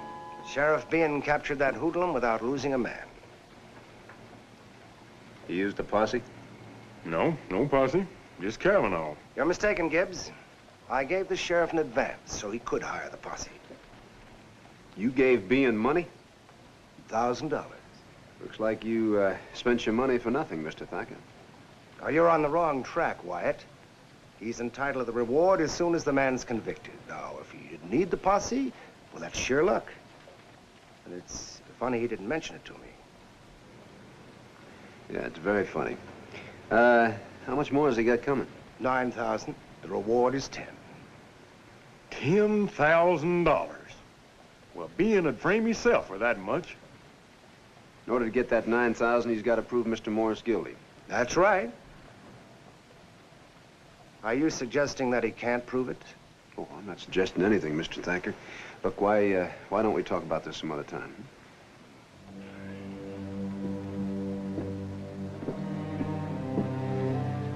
You know, if Bean has framed Morris for that reward money, this is our first chance to catch him at something serious. If we catch him. Yeah. Hey, look, there goes Ike Clanton into the birdcage. Yeah, and he's alone, too, ain't he? You don't suppose he's just going to meet a certain no-good sheriff in there, do you? Yeah, he could be. Bean's too smart to let him come to the courthouse. But it's just coincidence if they happen to meet in the birdcage. Let's find out, huh?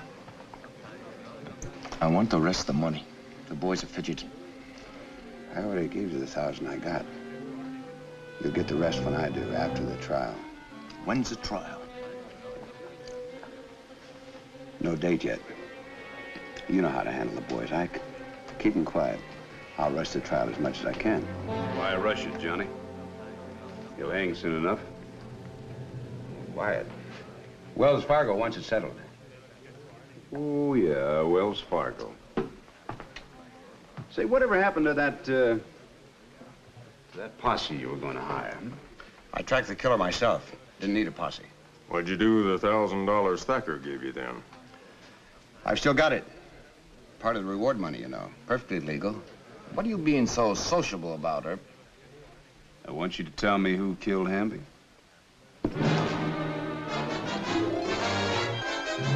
Sit down.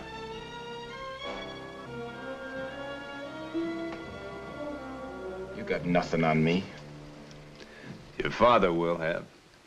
If I tell him that you're helping Bean put a frame on young Morris. I didn't frame anybody. Oh, I know all about it, Ike. I know why you picked Morris, and I know that you know who killed Hamby and where they are. And I want you to lead a posse there. Now, look. I arrested Morris on Ike's say-so. If there's been a miscarriage of justice, it's my duty to straighten things out. Well, he says that just like a real sheriff, don't he? Don't he? I ain't a squealer. But I am. And I tell your father.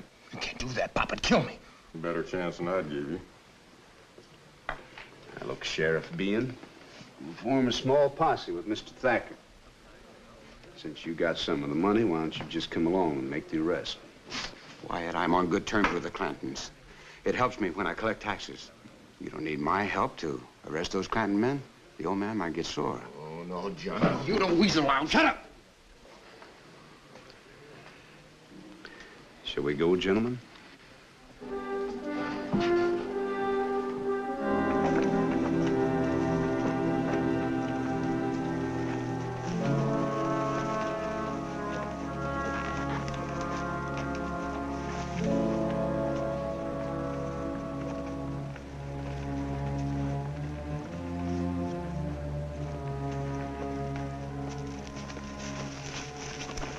Gibbs, you circle come in from the back. Mr. Thacker, you and your man take the sides. We'll come in from the front.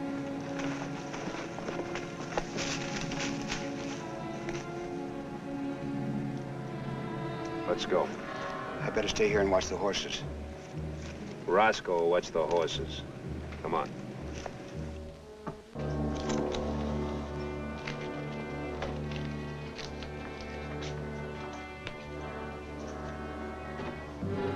The law's outside. Well, we can't make a fight here. Come on, let's make a run for the brush. Wait! Cash box and mail sack.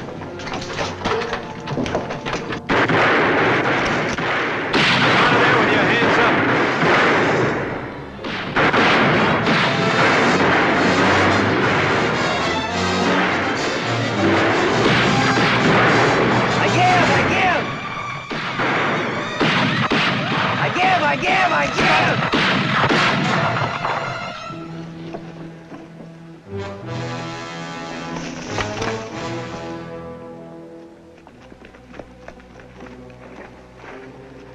I can run off, Wide.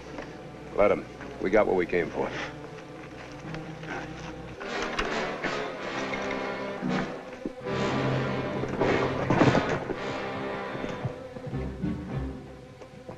Mr. Clanton! Mr. Clanton! Well, what's the trouble, Dongo? Come on, spit it out. Well, Bean double-crossed you. He arrested Jake and Homer for the Hanby killing.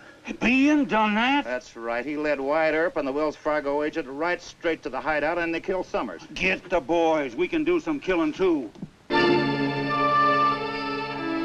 Marshal Earp? Yes, sir. Remove the prisoners. If the court please. Yes, Sheriff. I think the law provides that I have custody of these men. The court does not consider you a proper custodian. Mr. Earp, take them away. Yes, sir. One moment, Sheriff. The court orders you to release Will Morris forthwith. Yes, sir, right away. Hold on. I'm not finished. You will also return the $1,000 that you accepted from Wells Fargo. You're not entitled to it. But... Court is adjourned.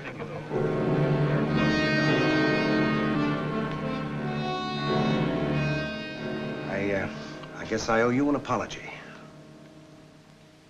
We all make mistakes. An innocent man could have been convicted with Wells Fargo paying $10,000 to get it done. I haven't any excuse for being so hasty, Wyatt, except the complete lawlessness of this town. Well, I understand your position, Mr. Thacker. You have a lot of pressure from the main office. Your mistake was in tempting an unscrupulous man with your reward. Now, that's another thing. Why haven't you arrested Bean? Because I can't prove that he framed Morris. Don't you think I'd like to nail him? Calm down. I was just asking, Wyatt. I got the $1,000 back, the mail sack, the cash box, and the men are in jail. I can't complain. What are you doing here? They're in town. Old man Clanton and his top guns. So what's so unusual about that? They sent for me to come to the birdcage. They mean to kill me. Well, now, why shouldn't they, from their point of view? You tricked me into leading that posse and arresting Clanton's men, Wyatt. You can't let him kill me. Well, Sheriff, I see you got the message. Clanton's gonna gun him, Wyatt. And I say good riddance. He brung it on himself. Where's Ike Clanton? Cosmopolitan Hotel. He's afraid to go home, and I don't blame him. What are you going to do, Wyatt?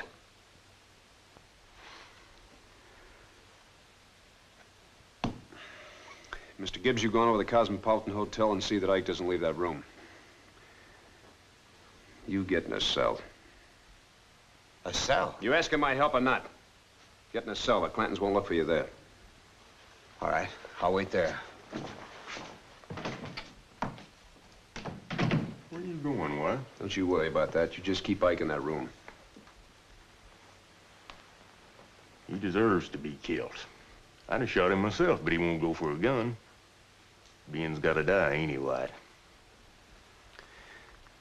We all have to die sometime, Mr. Gibbs.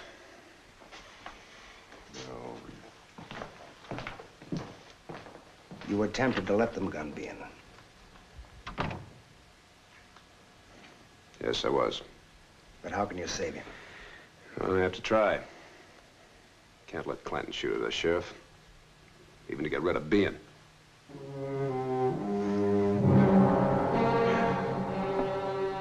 Well, Bean ain't in the courthouse, or in his hotel, or in any saloon.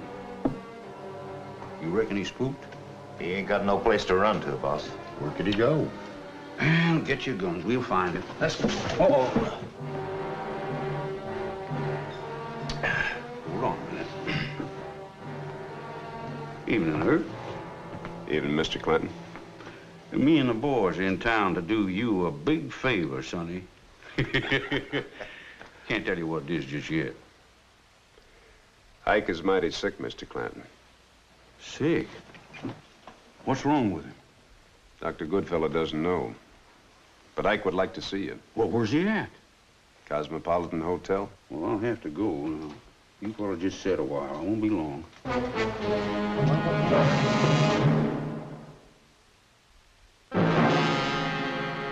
After I found out he tried to frame Will Morris for half the reward money, I threatened to tell you. So he agreed to turn in Hamby's killers. You can't blame Bean for that. I forced Bean to go along. This true, Ike?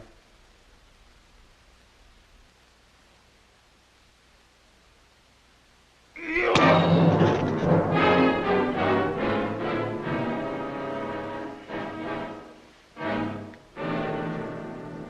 gonna tell this around? No. Only reason I told you is so you wouldn't kill Bean. You're the Lord's own fooler. Bean hates you. He'd gun you if he had the sand. Get on your feet. Earp said you were sick. You're gonna be. Come on.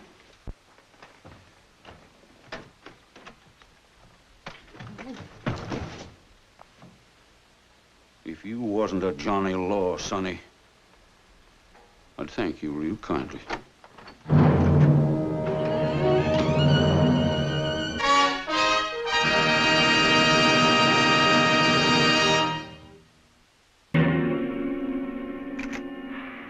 Man home?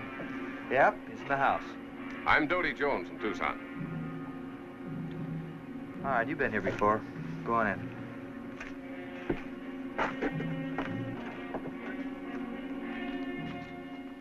You must have heard what he did to me in Tombstone. Knocked most of my teeth out. Cost me 6 weeks getting them fixed. Too bad.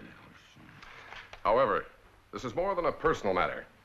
News of conditions in Tombstone has reached Washington. Boil it down to plain language, will you, Dodie? In plain language, it means that there'll be a new governor. Carpetbaggers running things. Unless we get rid of Earp. Yankees bossing us around? Speeches in the Senate already. They're calling us hooligans. Well, now, that's bad talk. I don't like it. Something has got to be done. You've got to get rid of Earp.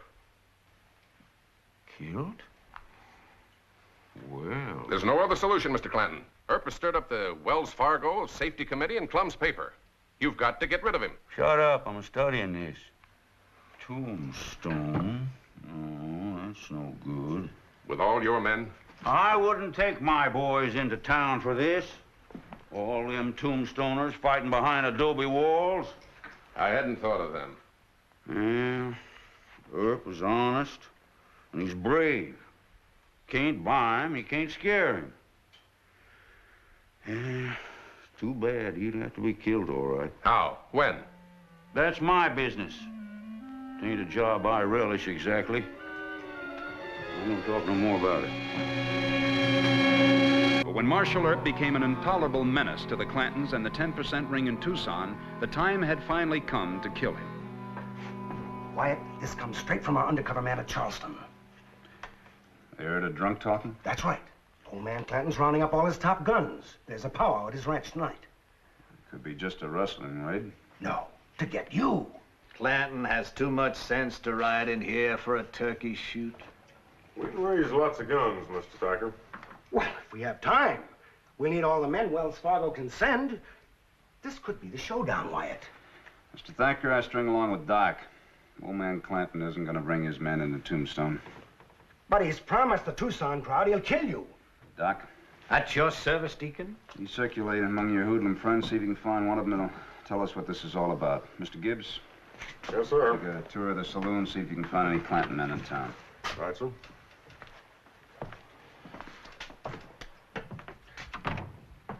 Go ahead and blow off steam, Mr. Thacker. Do you good. Wyatt, I tell you, the Clanton crowd is getting ready to gun you down, and you smile. You think this is a wild rumor? No, sir, I don't. Then let's get a posse. You need help. Clanton isn't going to come charging up Allen Street. He'll think up something a lot slicker than that. Ambush. Maybe. I'm still going to ask Wells Fargo for as many special men as they can send. It's your company, sir. Wyatt.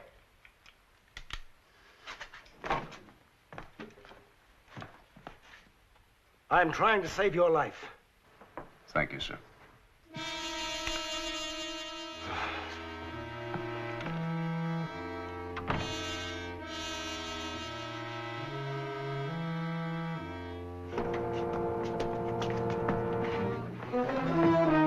Close the door, Gibbs, and lock it. I don't know nothing, Doc. You don't, huh? And how come Gibbs found you hanging outside the telegraph office? Huh? Oh, I was expecting a message. Who'd waste money wiring you? Hold that cannon on him, Gibbs. You touch me and old man Clanton will fix you. You can't bluff me, Doc. Rowdy used to be a telegrapher. Till he joined up with the San Badoos, tapping wires for them. Why don't you just cut his throat, Doc? That won't be necessary, just a little nerve surgery. I'm gonna fix it so he'll never use his hands again. Put your arm on the table. You don't dare cut me, Doc. It's against the law. Put your arm on the table, quick. Doc ain't fooling, mister. Hold that knife, Gibbs. We'll sever the elbow tendons, but a nerve section. No, Doc, don't, please don't. I'll tell you. Well, start talking then. Well, old man Clanton is going to heist the stage, and then he's going to bushwhack Wyatt Earp when he comes riding in. What stage? Where? I don't know, Doc. So help me. Give me that knife, Gibbs.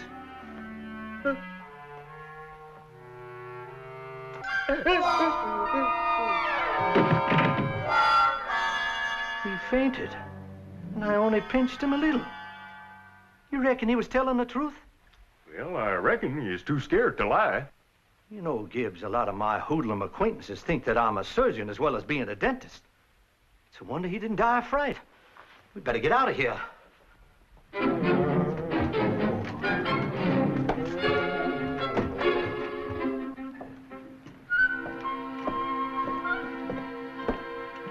you gonna tell Wyatt, Doc?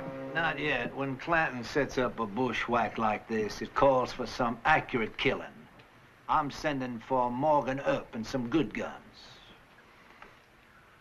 Doc, them Clantons is long past due. You go on with your patrol. We'll break the news to Wyatt after I send the telegrams. Right.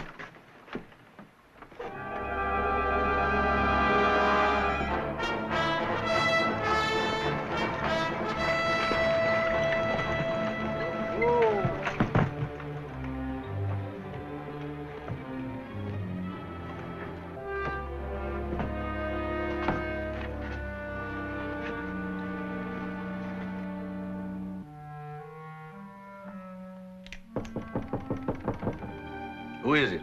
Morgan Earp, Doc. All right, then I won't shoot you. Come on in. How are you, Doc? I'm fine. Fine. You send this telegram? If I want Wyatt to live, I'll hurry to Tombstone? Yep. Virgil told me not to pay any attention to it. He said you must have been drinking. Morgan, you can get 10 to 1 that Wyatt will be buried in Boot Hill Cemetery by sundown tomorrow. You mean it? Who's after him? The whole Clanton outfit. Ringo, Brocious, the McLowry, Spence, Stillwell. The finest collection of six-gun talent ever assembled. Wyatt want to fight him alone? No, he just doesn't believe it. The Wells Fargo people have told him. I've told him. Maybe he'll believe you. I don't know. I'm just a little brother. Yes. Have you sent for help? I certainly have. Morgan, this is the showdown. Either you convince Wyatt he's going to be killed, or he will be killed.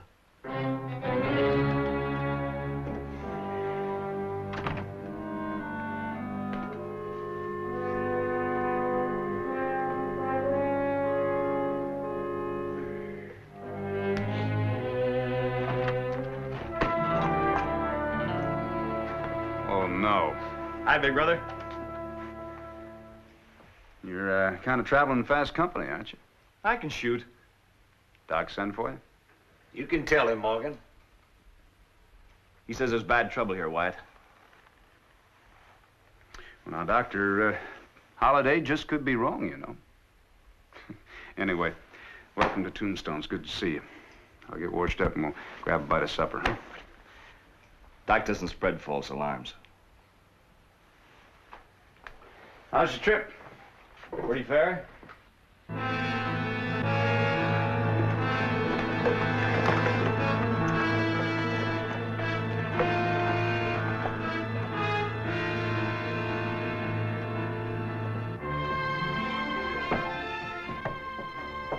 Well, we won't wear our guns because Wyatt might get sore about it.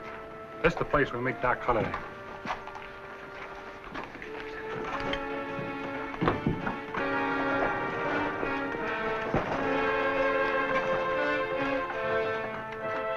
Feed 'em and water 'em. We're waiting for Doc Holliday.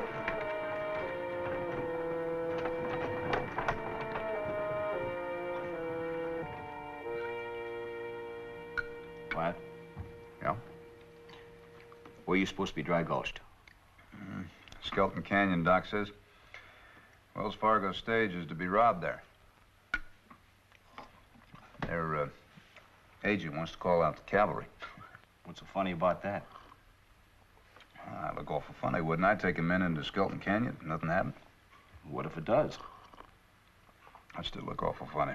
Marshal riding into an ambush. Look, if Clanton is after you, what are you gonna do? Wait for the bullet?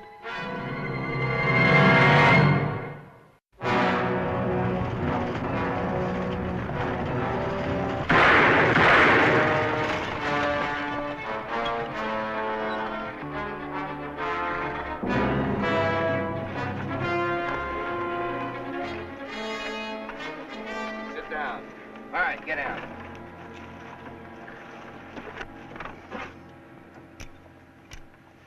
Curly, take your boys back up there in the brush. Now, no fires, no moving around to visit here. Papa says Earp can't get here till noon. Why don't we shoot him? Papa says do it smart. All this is only bait. He wants Earp and his posse off of them horses and questioning these fellas before we move in. Like setting ducks on a pond, huh? Yeah, about time. You boys tote that money box and that mail pouch up side of the hill. We'll whack it up while we're waiting. Come on, let's go. Make the time pass quicker. Wyatt, the Skeleton Canyon stage is now 2 hours late at Station 5. What are we waiting for? We should be on our way to the canyon. I don't think we ought to go out there. What? Old man Clanton won't be taking part in that robbery. Correct. He'll plan it, but he won't be there. Nobody else can control the top guns. Well, that's smart thinking, Wyatt. They ain't on his payroll. Well, I think that they'll wait maybe till 1 o'clock, and they'll decide that I've been tipped off, and the ambush is sour. I suppose they'll just go home, eh? Now, sir, I think they'll probably go to Charleston or Galeyville and spend a little of that loot they took from the holdup. Well, now, what do you propose? I think we should take all hands out to the Clanton Ranch. Old man Clanton's home place? We can grab them as they straggle back. Well, that's nonsense, Wyatt. We'd be boxed in the center of Clanton's domain. John, I just don't like the way you think. Oh, you don't, eh? No, I like Wyatt's idea. It shows a tremendous understanding of the hoodlum mind. It's a bold strategy. It's bold, all right. That's for sure. If it works, old man Clanton will be spitting 10-penny nails. I'll go along with you, Wyatt. And so will my friends. The whole plan amuses me. We can't back you. It's too dangerous. It's not as dangerous as fighting bushwhackers. Yeah, at least we'd be fighting from behind walls. Yeah. The walls of Clanton's own house. No. No, the risk is prohibitive. All right, Mr. Thacker. I can't urge you. It is risky. Morgan, you make sure you get a good horse. I think we ought to get out there before 1 o'clock. Mr. Gibbs, make sure that everybody has a Winchester and a handgun. I'll get some extra bandoliers from Spangenberg's gun store. Right. Well, Wyatt, If you're that determined, you really better count Wells Fargo in. Thank you, Mr. Thacker. The Clantons have needed a dose of their own medicine for a long while. Come on, Doc.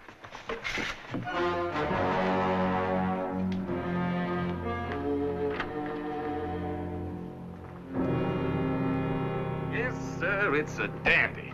Now, just take a look at it out here, Mr. Clanton, where you can see it in the sunlight. Here, I'll take your hat. By Jove, this is a dandy, all right. Ooh, Emma ought to like this one. She's been fussing at me all year to get myself a new hat. Is that so? Well, it's the finest we have in the store, Mr. Clanton, the very finest. Say, looks like Marshal Earp's taking a posse somewheres.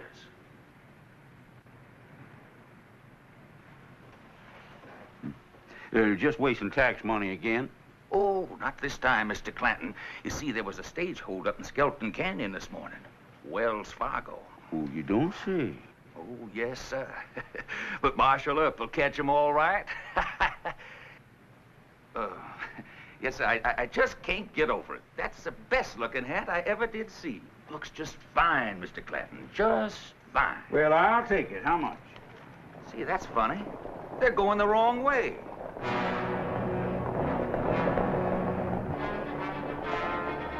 Well, that sure and tarnation ain't the road to Skeleton Canyon. Must be something bigger going on, huh? Something bigger? You're a blasted fool, Sidney. That Earp's an even bigger one.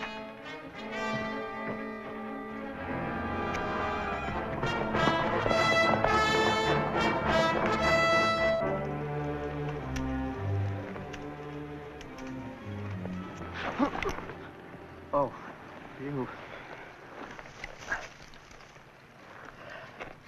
Any sign of Earp yet? It's almost 2 o'clock. Your old man was wrong. Earp ain't coming. You reckon he was tipped? A good John Law can smell a bushwhacking. He's good. I'm leaving. Girlie, Papa's gonna be sore. Let him be sore. Look, we robbed Wells Fargo and the United States Mail. He's got to bring a posse. He was tipped. Anyway, we missed. Papa's right-hand man, Ike. You know, I don't think much of bushwhacking anyhow. Why didn't you offer the gun, Earp?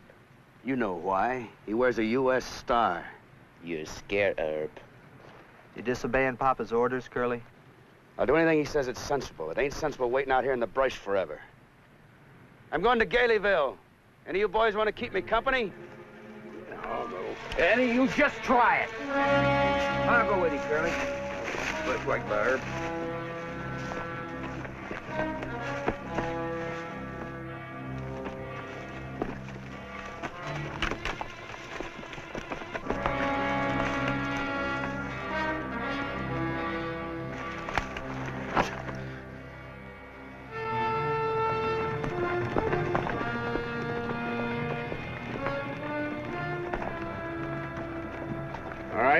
Mr. Gibbs, you and I'll move in first. Doc, you and Mr. Thacker come in with half the men on a 3-shot signal.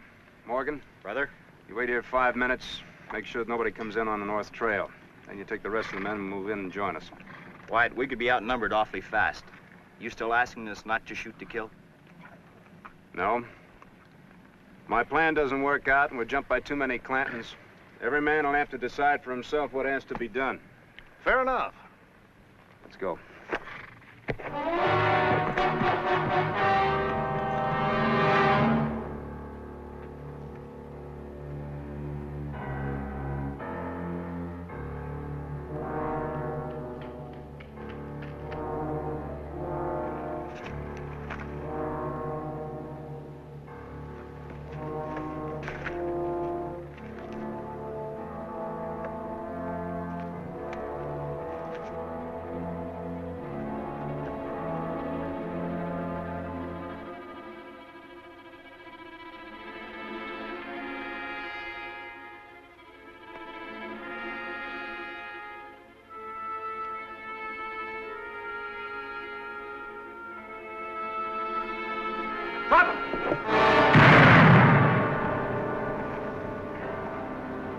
Drop him! Take the guns. Hold it! Come here.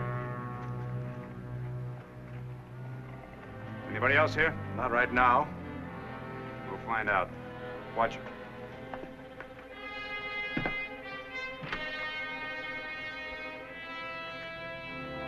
It's all clear inside. Take them on in hog time. I'll signal the others. March in.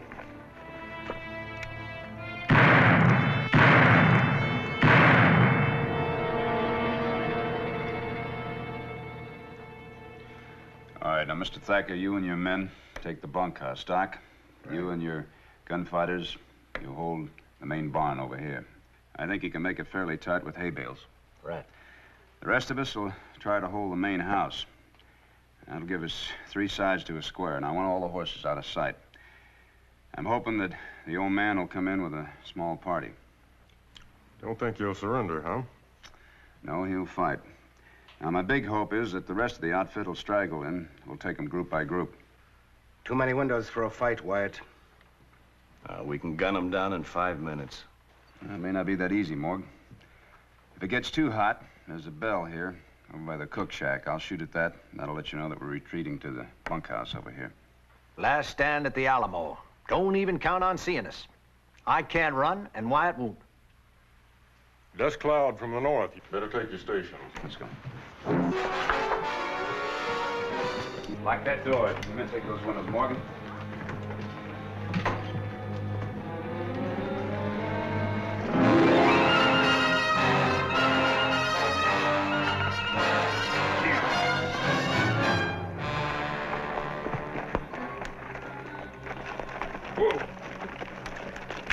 Ain't no loyalty in nobody anymore. I ought to fire them boys and kill that Brooches. Now, Papa, Earp wasn't gonna show. You said so yourself. That ain't the point. I decide when to quit an ambush party, not Curly Brooches. They just went to Galeyville for some fun. If they get home, they'll have some fun. Now, Papa, you can't blame them too much. They just... I blame them plenty. And I'll show them big heads who's running this outfit. Get for home! Yeah! Come on here!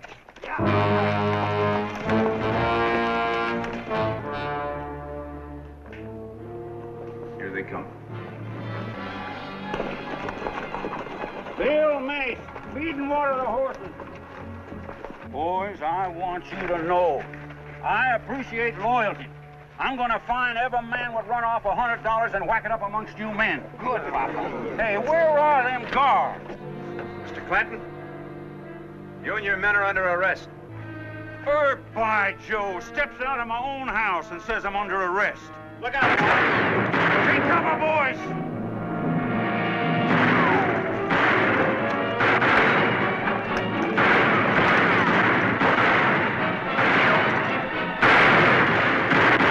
Stop it, Clanton. I got a posse here and I don't want anybody shot. Hold it, boys! I'll take him myself. Throw down your guns.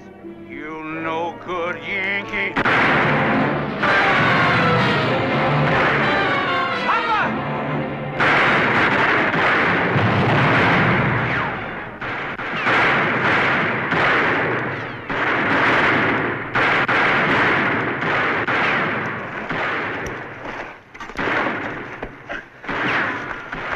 You hurt bad, Papa? No, it's just a scratch.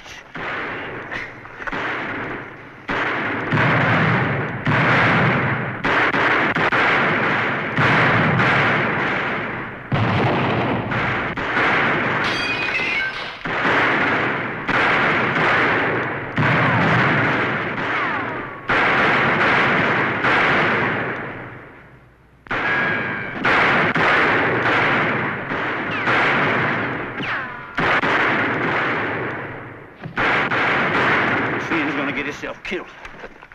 Finn, get down! Good, Papa. They got him covered in a crossfire. I gotta stop this fight right now. Stop shooting, boys! You hear me? Stop shooting! Earp! Call off your posse! No more shooting! Hold your fire!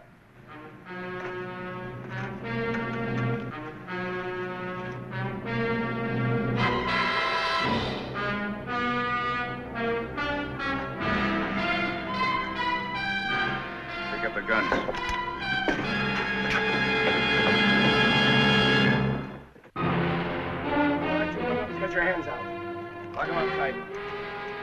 fight, brother. Just fair, just fair. Too bad we didn't get the rest of them. Why, who isn't here? McLaury's, Curly Brocious, Johnny Ringo, a few others. All we have are these. The old man, Ike and Finn. Well, at least we got them. Mr. Clanton, I'm going to charge you with that holdup at Skeleton Canyon. Skeleton Canyon. Charge away, Earp. You can't prove nothing. But as long as there's a Clanton, you'll remember this day shooting at me from my own house. What's the matter, Clanton? Don't you like being bushwhacked? Well, now, I don't think he hates being bushwhacked as much as being plain outfigured, Doc. He'll get used to it. Eh, boys?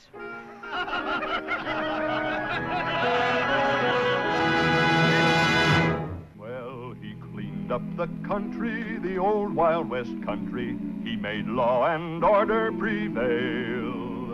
And none can deny it, the legend of Wyatt forever will live on the trail. Oh, Wyatt